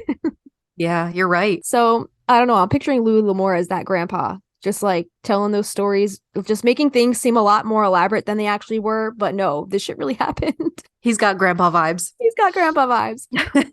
So he says, I always wanted to tell stories all my life. I wanted to write. Most of the first stories were about Indonesia and China, so much on Latin America, places like that. I wrote a whole string of stories about a character named Pongo, Jim Mayo, who was the captain of a tramp freighter in the East Indies just before World War II. I had spent a year down there and knew the country very well, so I was having a ball writing about him. That's awesome. It's tough getting started writing, and because, you see, there's really no place to begin. From the day you start trying to sell a story, you're competing with the best people who sell stories, you know? So actually, you've got to be good right off the start. You've got to develop some talent for it.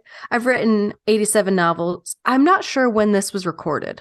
Okay. So at the time, he wrote 87 novels.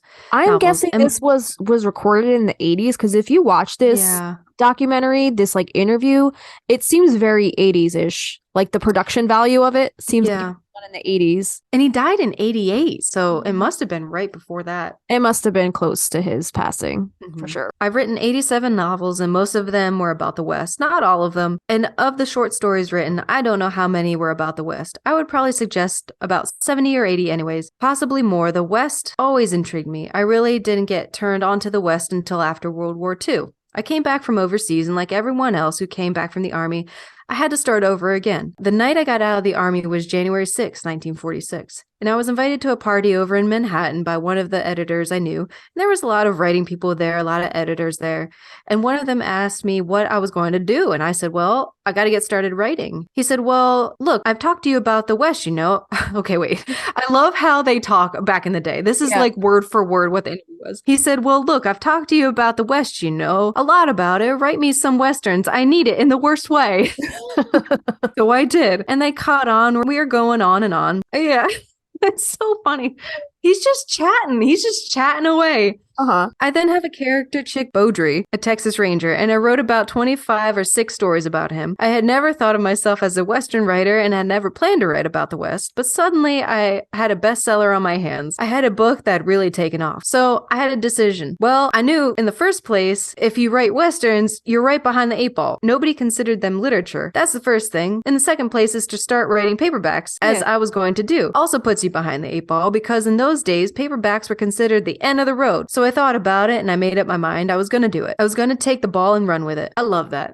He was like, I'm already in last place. I might as well just run. That's like, who's the one who writes all of those like Harlequin romance novels and also all those like Nora Roberts. Are you familiar with Nora Roberts? Her name sounds familiar. She does like all of those like paperback witchy. Oh, books. yes. Yeah. I can see the font, her name in the font, but yeah. Like you see them in like the book section at like a ShopRite or something. You might as well. It's your passion. Just fucking do it because you're gonna regret not doing it more so than if you did it. Who cares how it's received? Honestly, who cares? As long as you were able to get all your creativity out in some way, shape, or form, like that's really the important thing is just getting. Does it make you happy? Work out there, exactly. Right. Exactly. This makes me happy. Right. This is fun. So he said, so I thought about it and I made up my mind. I was going to do it. I was going to take the 8-ball and run with it. I was going to make them like it. I was going to succeed as a Western writer. I was going to make Western writing literature important regardless of what they thought about it. Oh, he's getting passionate. me fired up. He's getting me fired up. Is he a fire sign? Oh, when's it? March. Wait. Oh no, he'll be an Aries. Well, yeah, that's a fire sign. Yeah. Right? Okay. All right. Is he? Or a Pisces? What's his date? 22nd? March. He's an Aries. Aries, He's yes. an Aries, yeah. All right, fire sign. I have an enormous background of personal experience in the West, and then I have an equal background in listening to the old timers talk, which is a big help. So I have a place to start off from. Then I studied the area very thoroughly. Usually I'm familiar with it. I've been on the ground. I've been there. If not, I go back, and sometimes I go back anyways and look it over again. But also, I do research in original documents. I try to find diaries of people who lived in the area at the time. There it is. Your diary one day will mean something to someone. Exactly. That's what I'm trying to say, man. Like, you never know. The shit that you write now, some archaeologist might. Who's digging shit up anymore? It's all in the They're gonna go Scams. gold mining on in the internets and find this shit like on some forum someday. Like, you never know who's gonna find or dig your shit up that you left on the internet ages from now. If the internet even is a thing for like ages from now, we don't know that. We don't know. We don't know what the next generations are going to hold. But I mean, our thoughts and our feelings and our experiences are worth something, I think, right? Yeah. I'm okay not knowing, though. It's so scary. It is scary. Yeah. But I always do research in the original documents. I try to find diaries of people who lived in the area at the time, and many, many stories come out of the diaries. I also read the newspapers that are published at the time. I literally saturate myself in the period. I don't think I've created any myths or anything or any falsehoods, at least about the West. The story that I tell is the true story. Somebody might write a similar story at the same time and see it through different eyes. But that's life, isn't it? That's me saying it. That's life. That's always like we're right. If you want to simplify it, how we're not trying to rewrite Alice's story with our songs. We're just expanding on it through a different set of eyes. And right? a different medium. Right. You know? To try to keep it alive because it's so important to us. Yeah. But you see, there's something else going on that's quite important that a lot of people don't realize, that many young men who came to the West, who became cowboys, and all the cowboys were not illiterate people. A lot of them were very intelligent men. A lot of them came from England and other parts of the world. This is what I was referring to. A lot of them came from England and other parts of the world. They all wanted to get that romantic, exciting life of a cowboy. Well, Jimmy. Yeah, Jimmy. Well, actually, it was brutally hard, 16, 18-hour days, but they loved it. They were men on horseback. They were doing something. They were out there in the open air. They're riding a lot for freedom, connecting to it. But the thing is that 9 out of 10 of those young men who came either from Europe or from the East out to the West had been reading dime novels and reading romantic stories. So they came out there already geared up to find something, and they found it, whether it was there or not. Jimmy. Yeah, 100%. Right. It's so weird that he says that, he mentions like the other settlers, you know. I have another question. Do you think whoever wrote Jimmy into the script read this interview or saw this interview and kind of took that from it and was like, hey, we should make our Eastern European, Bulgarian cowboy, Dracula cowboy, we should give him this little bit of Louis. Yeah, like Louis mythos or whatever you want to call it. Hell yeah. Yep. I agree. I don't know. It seems all too coincidental. They've done whoever wrote Jimmy into the script and wrote Louis into the script for Jimmy did their research. Let's just say they did a good job. Good job, you. Yeah. This was the way they saw it. Now, many of the old drivers, dust cowboys, oh, that's nonsense. But it wasn't. So he's referring to like the old cowboys saying like the European guys coming out here on a romantic notion. Oh, that's nonsense. But it wasn't, because you see it in their own lives when they begin telling stories. So I guess he's saying like when the old cowboys start telling, they get that misty eye, nostalgic, same romantic feeling. I'm sure that the European cowboys did. Right. All right. I got one more little spot. Okay. Besides my work, which is one of my favorite pastimes, I love to write. I love to read. But aside from that, I like to spend time in the mountains. I like to spend time reading wild country, mountains, or desert. My favorite quotation that expresses it very well is Robinson Jeffers. And he said, "When the cities lie at the mountain's feet, there will still be the mountains." And I believe that very much. From this corruption, there's crime. There's all these things in the cities and all the turbulence and all this confusion, everything. You come back to the mountains, just walk out there alone. Gravestones around you, you can look out across the great vistas and far distant peaks and mountains and clouds and everything. And suddenly it smooths out all the wrinkles and you're at peace with the world. It gives you something that refreshes your whole spirit, makes you stronger, and makes you a better person. There's no question about it at all. And I like to go back. I like to go back to the mountains and feel that feeling. I know how it was. Yeah. That whole paragraph kind of reminded me, I went on a trip out to Arizona back in like 2007 or 8. And we went to Flagstaff, Arizona. It's like the mountains and they have like a bunch of like Indian reservations up there and some ruins. And I just remember climbing atop one because it's like a tourist place. They allow tourists to go up there and kind of scope out the, I guess the lookout points. And I just remember when I was up on top of one of them, looking out, and up there, it looks like just like flat land when you're up there, but it looks like it just like goes on forever. And just like seeing like the sunset and like the haze, the clouds. I was getting that vision when you were reading this paragraph. Aww, yeah. Because it was like, it's all, and also like Arizona to me, it's a foreign place. Cause like I'm from the East Coast. So I'm not used to like the land out there, you know? So when we went to visit Arizona, it was like a really breathtaking thing. It was like really, it was a really cool experience to kind of like getting outside of your comfort zone, experiencing another territory, or your surroundings in general are different, and just experiencing that. Because like you can't always take physical things with you, but you can take that experience with you and put it again, like Louis L'Amour. You could put it in a book, you could put it in a memoir.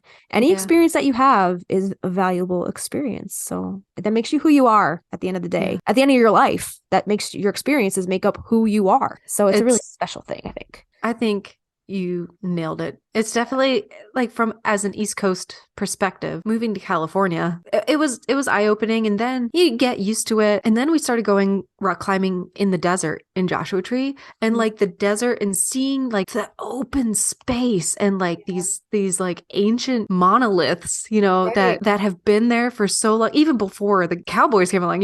There's like a cave, it's so small you have to move like stones out of the way. You can crawl in and you can see those Neolithic paintings.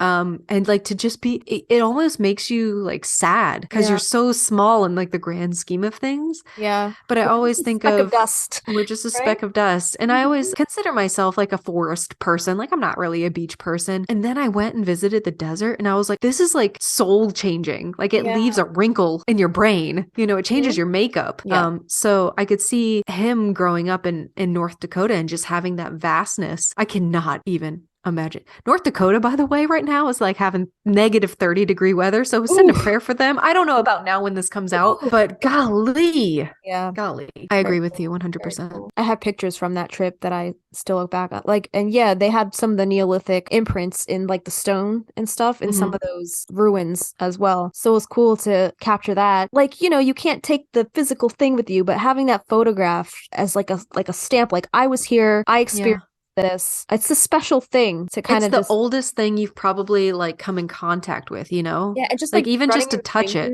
Yeah, running your fingers on it, and just like knowing that some ancient person put this on this wall, and being in the future kind of touching the same exact spot this person centuries before has touched as well. And like it's a direct connection with the past. It's so amazing. It is. Right? It's like kind of like a time traveler kind of thing. It's so cool. Yeah, it is cool. But anyway, so we're going to go into a 1976 interview on 60 Minutes with Dan Rather. So how did you want to do this? You said you wanted... So I'm going to play Dan Rather. I'm going to be asking you the questions, and you go be Mr. Lemaire. Okay. Okay, we. Okay, we. All right. Have you heard Dan Rather's voice, by the way? I know the name, but like, no, I don't think so. Okay, Yeah. this is Louis L'Amour. He spent a life separating fact from fiction. He's America's most prolific Western writer. Other Western writers like Zane Grey, who was a New York dentist, may be better known, but no Western writer has sold more books than Louis L'Amour. So is this Louis L'Amour speaking now? Speaker 2 is you. Yeah. Okay. So, well, in the first place, let's get back to one thing. The movies have entirely over-dramatized the gunfighter in every sense of the word. The gunfighter was here. He was a natural product of the times. But there were very few men who are known as a gunfighter who wanted to be gunfighters. They became so largely by accident. They were men who simply had a natural skill with guns. And with the time, they'd be won 2 or 3 fights. They had reputations as gunfighters, well, whether they wanted it or not. Most of them didn't want it. I'm just thinking of, like, I'm Forrest Gump right now for some reason. I can't hear the Southern. Damn. There was always some cheap punkster to hear about it in the movies. Jenny. And there were a few of them who went around looking for reputation, but they didn't last long because the kind of reputation find there's written on a tombstone. But the gunfighter is completely overemphasized in the West. So much else going on. And actually, usually, all that sort of thing took place on the wrong side of the tracks. You might say on the wrong side of the street. And many people, the West never came in contact with it at all. There's sort of a inner city problem. That's right. That's right, exactly that. And the prostitutes and the gambling. Oh my God, this guy. And all that sort of thing went on in one area of the town, the red light district, which actually came from the railroad men hanging their red lanterns on the front of the houses when they went in. But the gunfight usually took place over there and not in the better section of town at all. To his readers, L'Amour is perhaps... Oh, wait. That was my Joelle and Deshawn reviewed voice, so hang tight. Oh my God, okay. To his readers, L'Amour is perhaps the country's best-known novelist. To book reviewers and literary establishments, perhaps the least known, and yet there are nearly 65 million copies of his books in print. He's among the most popular writers this country has ever produced. He's written 66 novels, 400 short stories, and at least 30 of his stories have become movies. Movies like Hondo, Shalaka, and Hella in Pink Tights. As novelists, I'm cracking myself up. Oh my God. As a novelist, as a literary man, does it not bother you to see your books reviewed? Well, they are reviewed. Wait, I just went from transatlantic to like transatlantic cowboy. I just created a new dialect. Well, they are reviewed. I would like to have more importantly reviewed than they are, but we have a very queer situation in this country that anything Western is sort of regulated to the hash heap. It's just considered Ash heap to the ash heap. Ash heap. The hashish pipe. Hashish. It's just considered not to be good. Why this is, I don't know, because for example, they think it's more important to detail the experiences of somebody in bed, some couple in bed, rather than the opening of half a continent. It's beyond belief, you know. This guy, whoa, like he's just mumbo jumbo. Like I don't understand. Did you understand that whole thing? He's a mouthful of marbles kind of guy. Yeah. Yeah. Oh, God. L'Amour is not your Tweety pipe smoking couple of 100 words a day kind of writer. He's a man of action who quickly gets rid of writer's block by punching it out of himself on a heavy bag. And that's L'Amour because he's an Aries. That's right. That's right. And L'Amour is never very far from his roots. From the source of all his wealth and spirit, he takes his summers off and returns with his wife and children to his own spread near Durango, Colorado. Dang, I gotta get Dan Rather back. Dan left me. Yeah, where's Dan? I don't know. He's lived the life of Jack London, soldier of fortune, lumberjack, longshoreman, professional prize fighter, old China hand, and cowboy. He barely got to high school before... Oh, geez. High school... He barely got to high school before he dropped out. He's made a profession of a private passion, the Old West, and you can still see it much as the same as it looked when the railways first spanned this country 100 years ago. L'Amour is a 10th generation American with deep roots in the expansion of this country. His great-grandfather fought in the army against the Indians and was scalped for his sins. His grandfather fought off the Indians while settling a homestead in North Dakota where Louis was born. When he was very young, he got to meet some old gunfighters who lit the spark that made Louis L'Amour a rich and learned man today. His plots, I'm just trying to hold it together, man. I'm giggling. You're almost done. His plots may be fiction, but the details therein are fact. And Louis L'Amour has become a professor emeritus of how the West was won. One of the myths I always like to get away from is the idea that a gunfight or a group of gunfighters could come in and terrorize the western town. It just couldn't happen because, you see, nearly everybody in that town grew up using a gun. They were familiar with it. But the thing was that in every town, I would venture to say that 2/3 of the adult men had fought in the Civil War. These men were used to guns. Nobody was going to scare them. No tin horn is going to come along with gun and buffalo them at all. So you could see what happened at Northfield, Minnesota when the Jesse James and Cole Younger gang tried to rob the banks there. They get shot to pieces by a bunch of farmers and businessmen. And the same thing happened in Coffeyville, Kansas. Coffeyville. Coffeyville, Kansas. I want to go to Coffeyville. I need some coffee. Kansas, well, the Dalton gang. They got wiped out. The one man has survived and 16 buckshot in him, and he lived for a long time and suddenly became real estate man. He became a real estate man. Oh, he became a real estate man. That's what I meant to say. What about the best drawers and the invention of novelists and filmmakers, or did they really pride themselves on that? It was very important because if two men got in gun battle, it was important for that first shot. But I have talked to at least 30 of the old gunfighter outlaws, and they all say the same thing. The first one who told me was Bill Tillman, who taught me how to use a pistol. He said the first fast draw is important, but the most important thing is making the first shot count. You may never get another one. And many a man who drew very fast put his first bullet in the dust right in front of them. They never got off another one. That's right. What about the high noon confrontation? Two men standing in the main street of town drawing against each other. True or false? It happened occasionally, but only occasionally. Usually it was a point blank thing right at that moment. Sometimes one man wouldn't be armed. They'd say, well, go get a gun. Go head yourself and come back. And of course, when he did that, it was open season. I mean, it took a shot at him whenever they saw him. You know, the thing I like to write to get away from is the idea that when a man gets shot, he drops. Some people have the idea that a shot always kills a man and knocks him. Isn't true at all. You take a really tough man, he keeps right on coming. And Colonel Butcher, who made quite a study of gunshot injuries a number of years ago, he decided after studying them very carefully that unless a man was shot right through the brain, right to the heart, or was hit in the big bone, is that like their dick? In a big bone?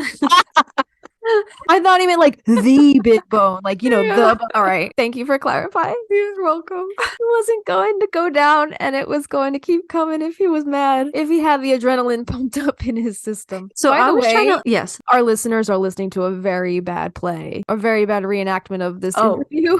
Yeah. This is small town theater. We apologize for our horrible accents. We are not trained professionals. I looked up who Colonel Butcher was. I tried for a while to find who he was referring to. I couldn't find it. So if anybody listening knows who Colonel Butcher is, let me know. Maybe it's a nickname. I don't know, but I couldn't find it. Colonel Butcher in the study with a wrench. Yes. I like this next part. So what about the Western Saloon, the dancing girl with a heart of gold? Well, there were some of those around. There's no question about it. But my brain broke. Wait.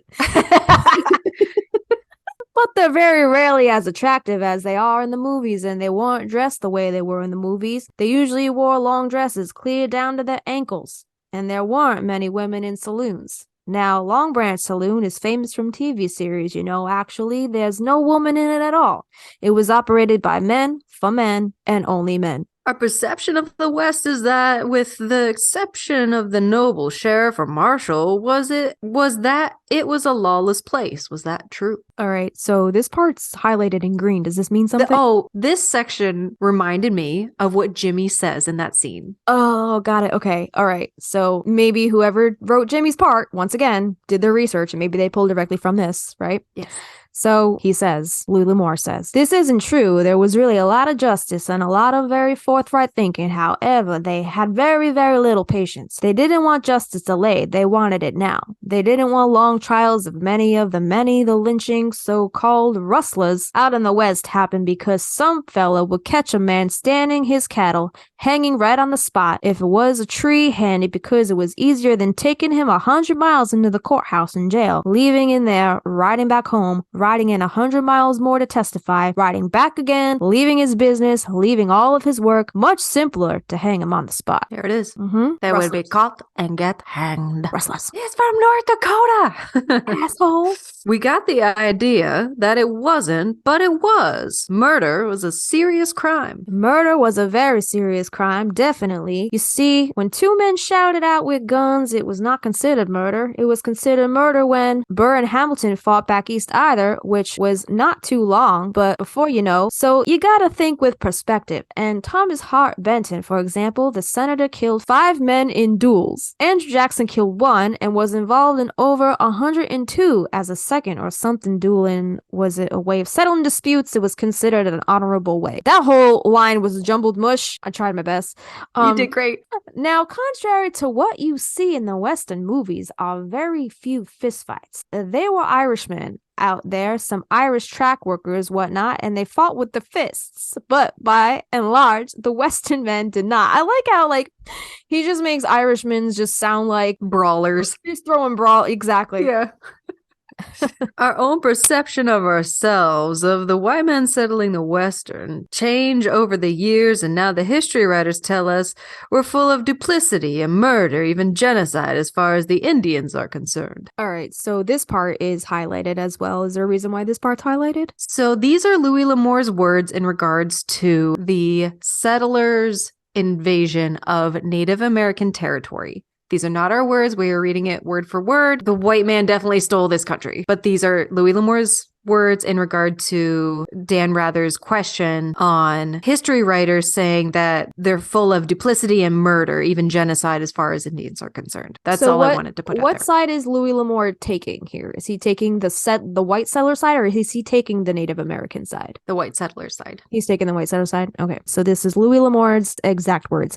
He said, "It's not true. It happened. There were cases of murder that were cases of brutality. There were cases of unnecessary killing, but on both sides, the white man supposedly should have been a better person about it. But there was wrong on both sides, and there's no way you can draw the lines. It was all bad. We talked about the treaties. Some of them were lived up to, some of them were not. Some of the Indians broke as many as a white man did. I guess broke the treaties, he's saying. Not a lot of people like to believe this now. They want to put all the blame on the white man, but it wasn't true. And in many cases, what the white man paid the Indian for his land, he was well paid in the coin at the time. Not today, because they tell the famous story about the Indian selling Manhattan Island for $24. What? Mm-hmm. He didn't even own it. So it was a rich, crooked real estate deal in America that I know of. The Indian came down out of the hills to go fishing down there, and he didn't even belong in Manhattan Island in that area. And they asked this fella if he'd consider selling his right to it. He said sure. So he sold it, got his fish, and went back home. But these stories you don't always get. But the Indian was true fine lawyer. In many cases had great wisdom. He had a culture that was perfect for himself and was changing. All the Indian needed at that time was Genghis Khan.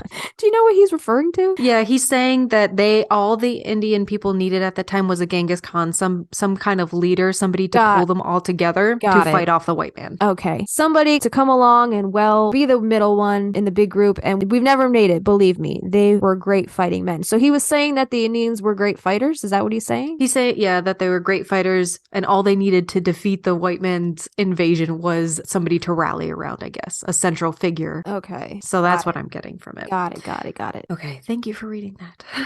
That was a doozy. Oh my God. I know, he's a mushmouth. I feel like my voice is permanently stuck in this accent. Thank you. You're gonna just keep drinking my wine. Wet your whistle. Wet your whistle. Mm-hmm. Gonna wet the old whistle. These days, L'Amour is something of a Hollywood cowboy living in luxury in the Spanish-style villa in Beverly Hills, surrounded by thousands of volumes of books and diaries and maps and explorers' notebooks of the Old West. It's a house that paperbacks built, paperbacks by the scores of millions in German and French and Spanish and Portuguese and Italian and the Serbo-Croatian and coming soon, Chinese. He still writes 3 novels a year, gets the beginning, middle, and end in his head before he sits down to a typewriter. And this is the way of such things. Louis L'Amour, after 20 years of success and in his 68th year, is just being discovered, is becoming a star-turner born at book fairs and a noble primitive of literary luncheons. But here is where he comes to recharge himself, to gather himself together to see America again as one of Lamore's own strong, silent men might have seen it 100 years ago. All right, so before I go into my whole spiel, the answer to that paragraph you just read, I got curious when you were talking about his library, how his library is, he's surrounded by 1,000 volumes of books and diaries and maps and explorers' notebooks about the Old West.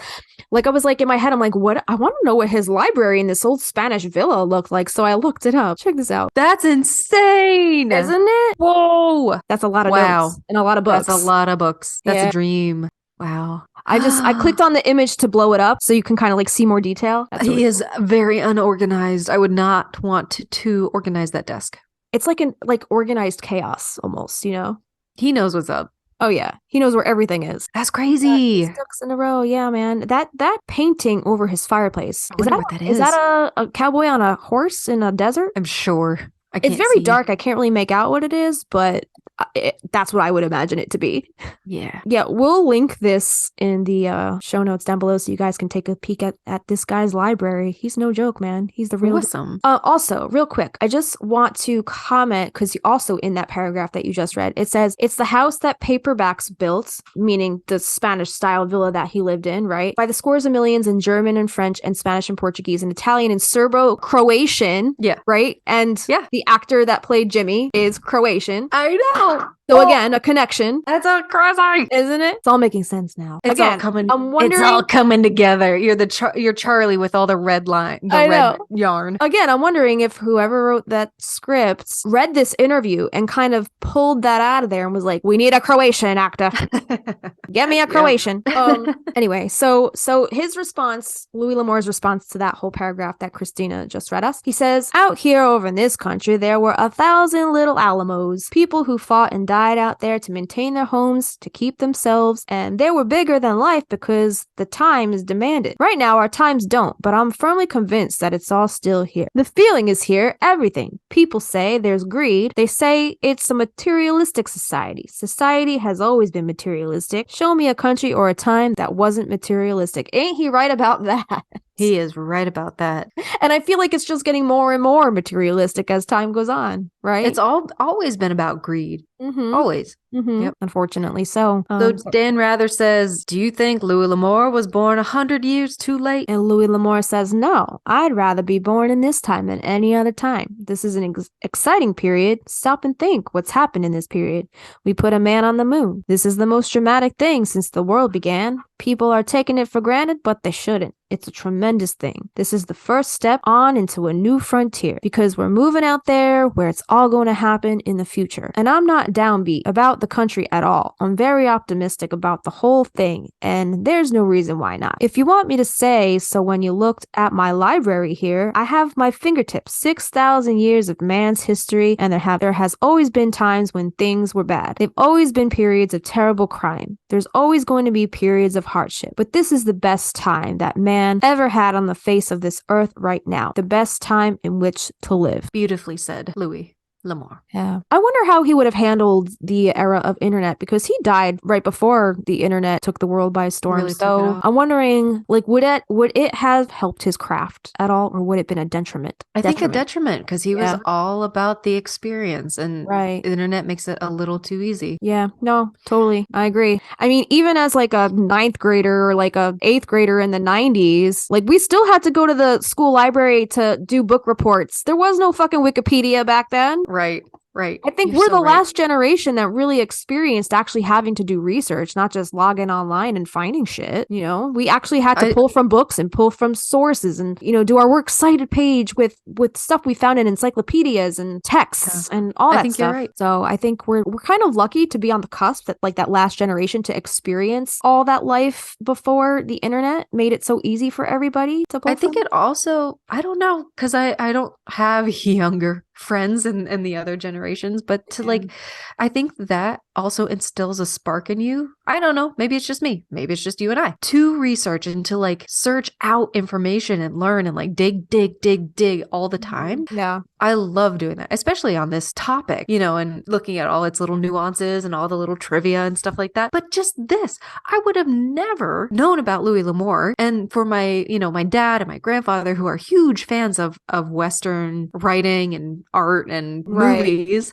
I'm like, now my dad and I have something to talk about. You know? But like, as much as like, also like I said before, my dad is also very into the whole Western, I guess, genre. But I've never heard him talk about Louis L'Amour. Like, you can school him now. Oh, a little bit. But also like Louis L'Amour is a name that, as Practical Magic fans, the movie fan, right?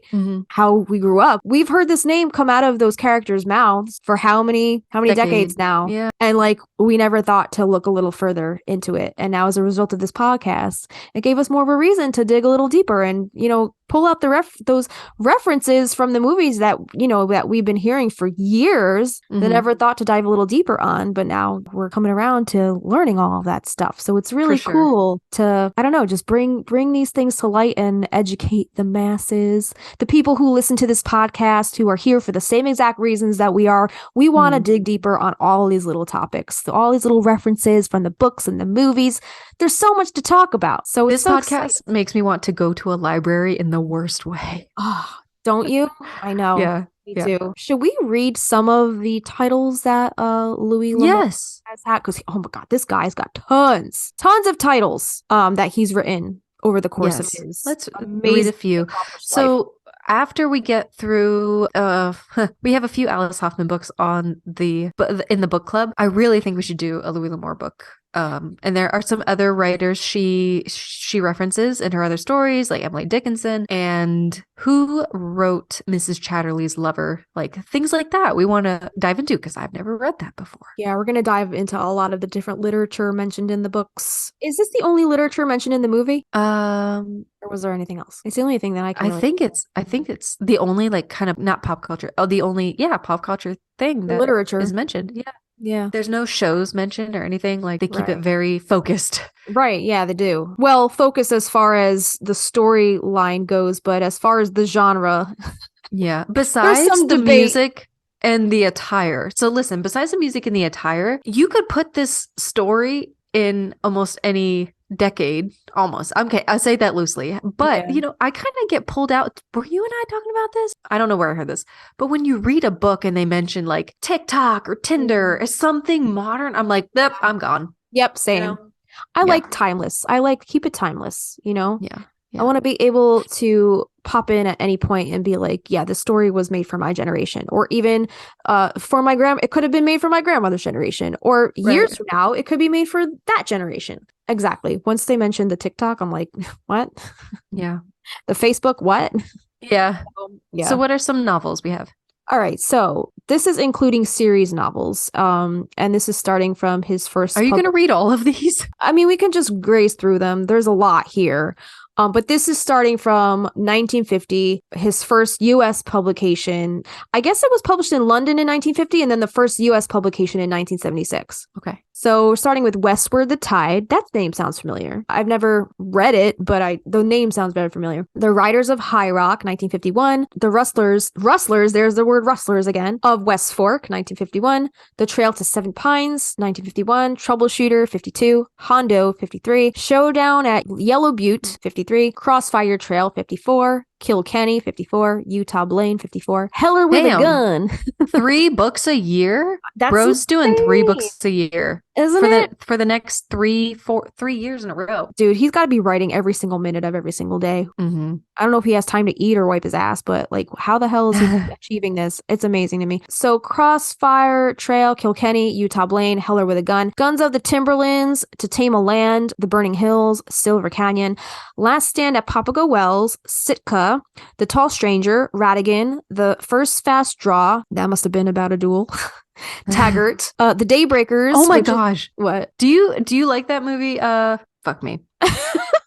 I never saw the movie Fuck Me, but I'd love to know more about it. Blazing Saddles. The like sheriff guy. Like there's like the mayor guy, the bad guy, and his like henchman's name is Taggart. Is it? It's Taggart. Check that out. Okay. The Daybreakers, 1960. Sidebar. I had a band when I was like, I don't know, 23. It was called Justina and the Daybreaks. Nice. And then that band kicked me out and they became a cover band. What did you do? I went and did my own music because that's they were my backing band for my original music, and then they were like, we don't want to play your music anymore. We want to play Journey all the time. Okay. So I just thought it was funny. The Daybreakers, Flint, Sackett, High Lonesome, Kilo, Lando, Shalako, a lot of lows in 1960s. Catlow, CeeLo, CeeLo, Diplo. Oh man. Dark Canyon, Fallon, How the West Was Won.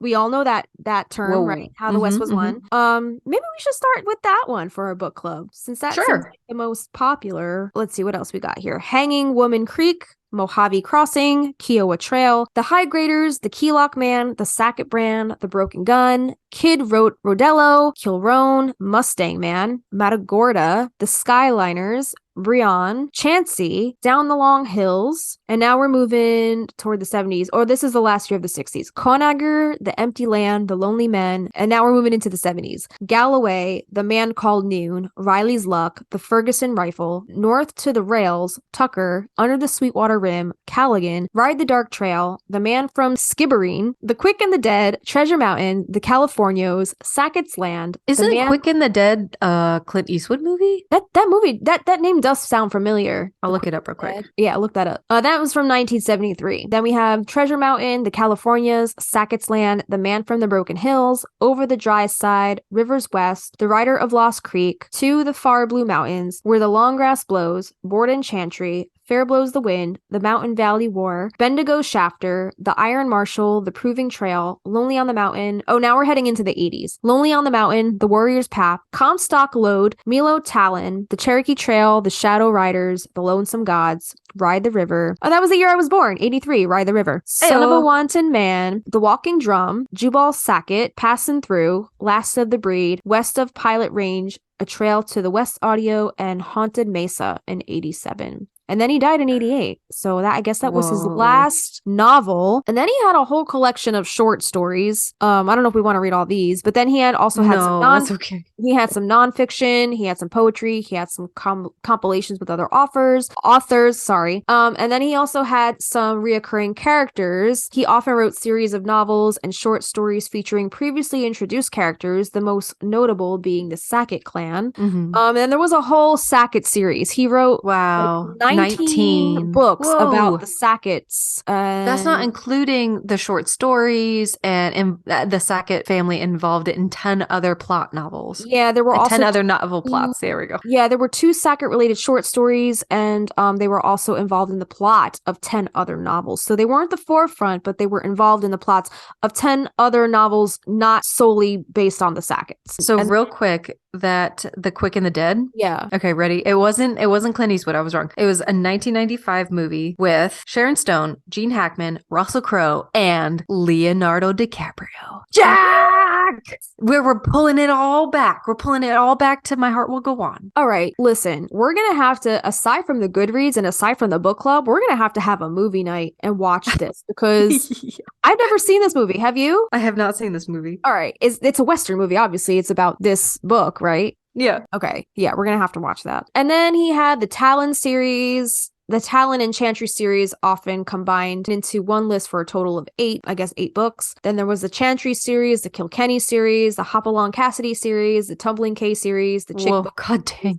And the There's so many. There's so many. Yeah. So read those film adaptations real quick. Just read the title names. Okay. Oh, there's a Hondo TV show? I'm going to ask my dad if he's ever watched that. All right. I'm sure my dad's heard of some of these. I'm going to have to ask him too. So some of the film adaptations are Crossfire Trail in 2001, The Diamond of Jeru in 2001, Shaughnessy in 96, Conager in 91, The Quick and the Dead was an HBO TV movie with Sam Elliott and Kate Capshaw, directed by Robert Day. That was in 87. So I guess there was a TV series, Quick and the Dead, aside from the movie with Leonardo DiCaprio, which I'm sure was made in the you said in the 90s? Yeah, 95, I think. All right. So there's two versions of that. One TV movie, one actual movie. 5 Mile Creek, which seemed like a series. It's based on the novel The Cherokee Trail, and that was 39 episodes long between 1983 and 1985. The Shadow Riders, 82. The Cherokee Trail, 81. I guess those are both made for TV movies. And then there was The Sackets in 79. Hombre Llamado Noon, The Man Called Noon. Oh, I guess this was made for Spanish TV? What? Hombre Llamado Noon. All right. The Man Called Noon. It seems like it was translated in Spanish. Cancel My Reservation in 72 based on the novel The Broken Gun. Catlow, 1971. Shalako in 68. That was also translated for West Germany. It was called Man nicht mix Shalako. Well, I don't speak German, so that's... You said that in a Spanish accent. Oh, did I? Oh, I gotta sound more angry to be German, right? Man nicht mix Shalako. There you go. Hondo, which was a 17-episode series in 1967. Hondo and the Apaches, which is a 1967 TV movie. Kid Rodello in 66. Taggart, 64. There's a lot here. This goes all the way back to 1953. I'm guessing. There's movies based on his books dating all the way back to 1953. So. Damn. Just to give you a little bit of a rundown about all of the adaptations, whether film or TV. This guy's got quite the body of work that's been, I guess, adapted over the course of time since, he started his career. That's just a very amazing resume. Yeah. The 1953 Hondo starred John Wayne. I think we said that earlier. Is that right? And Geraldine Page. Mm-hmm. Oh, wow. Yeah, he is an intense, devout writer for sure. Yeah, I wonder if he had a skull on his desk that said Memento Mori. Put the fire under his ass to churn out all these books. That's amazing. That's amazing. Any final thoughts on Mr. Lemel? I don't know. I'm like inspired to start my memoir now. Like, awesome. We should start our memoirs, Kristina. A collab. Are we gonna fucking collab?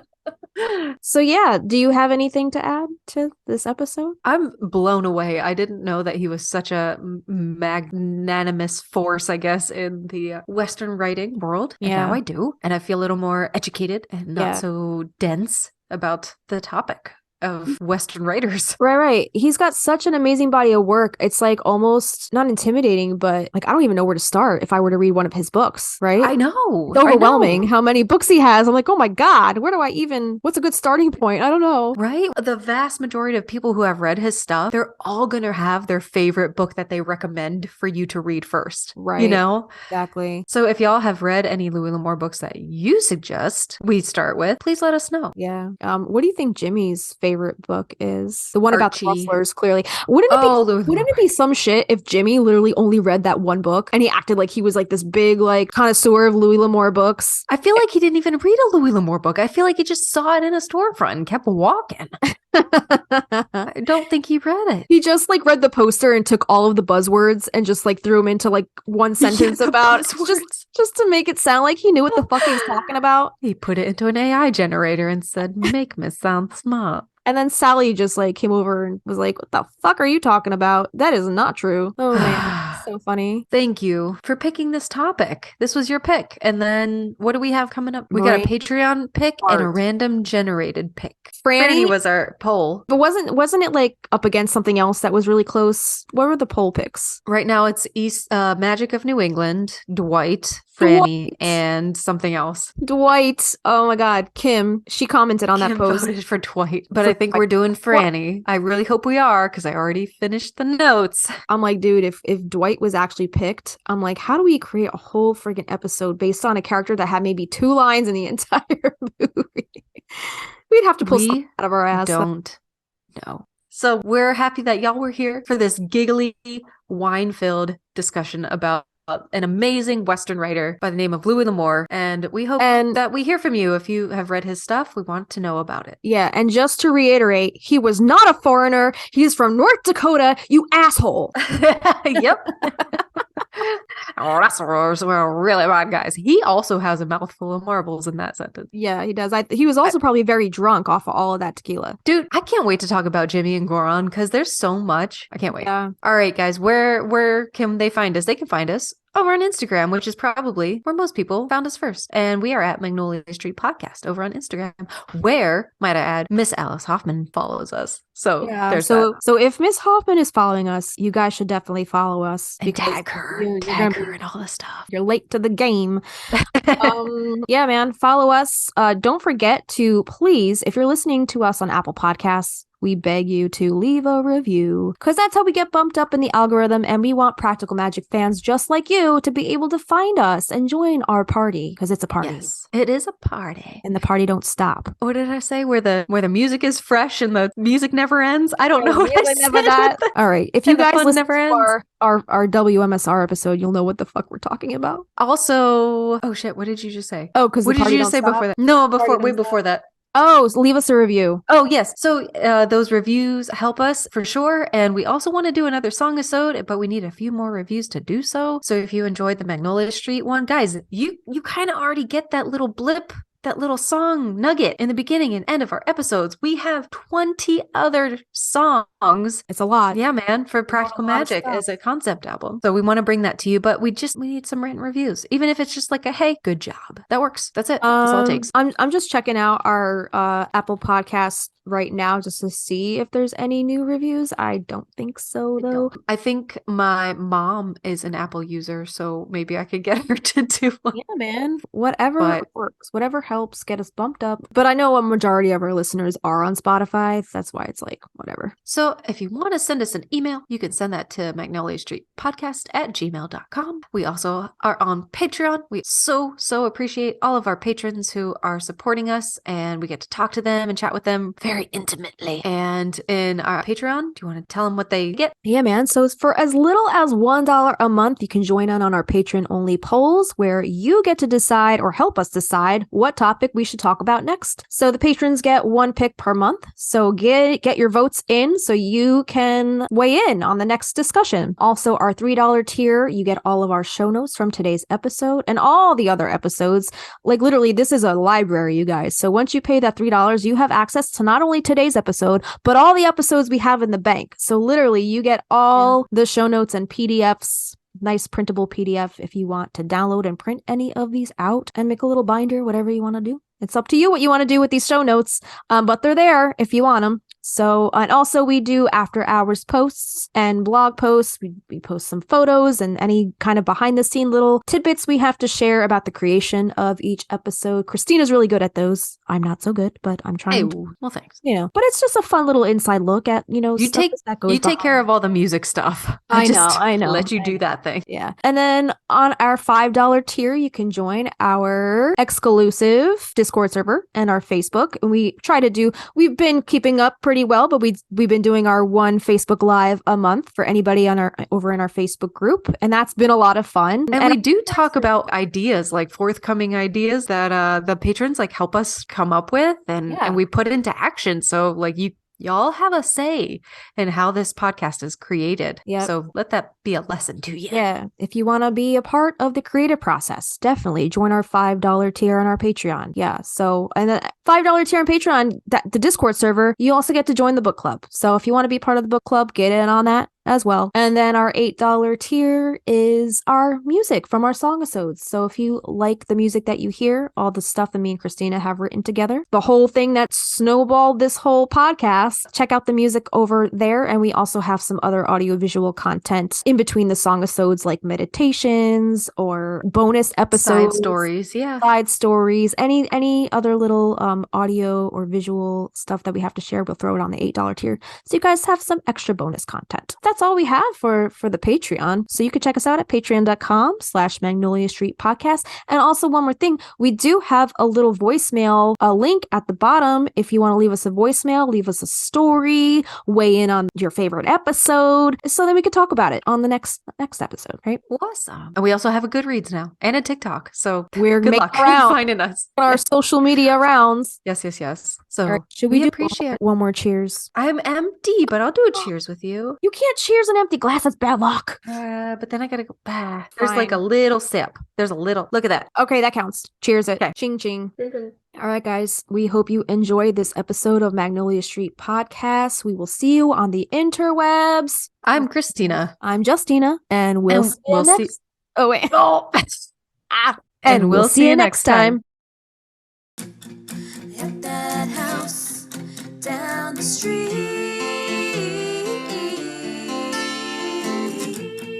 At that house on Magnolia Street. Would you go down to Magnolia Street where the wisteria grow out? And that house of magic and mystery. So would you go down to Magnolia Street? Okie doke. All right, I love you. You're so nice to me. So All right.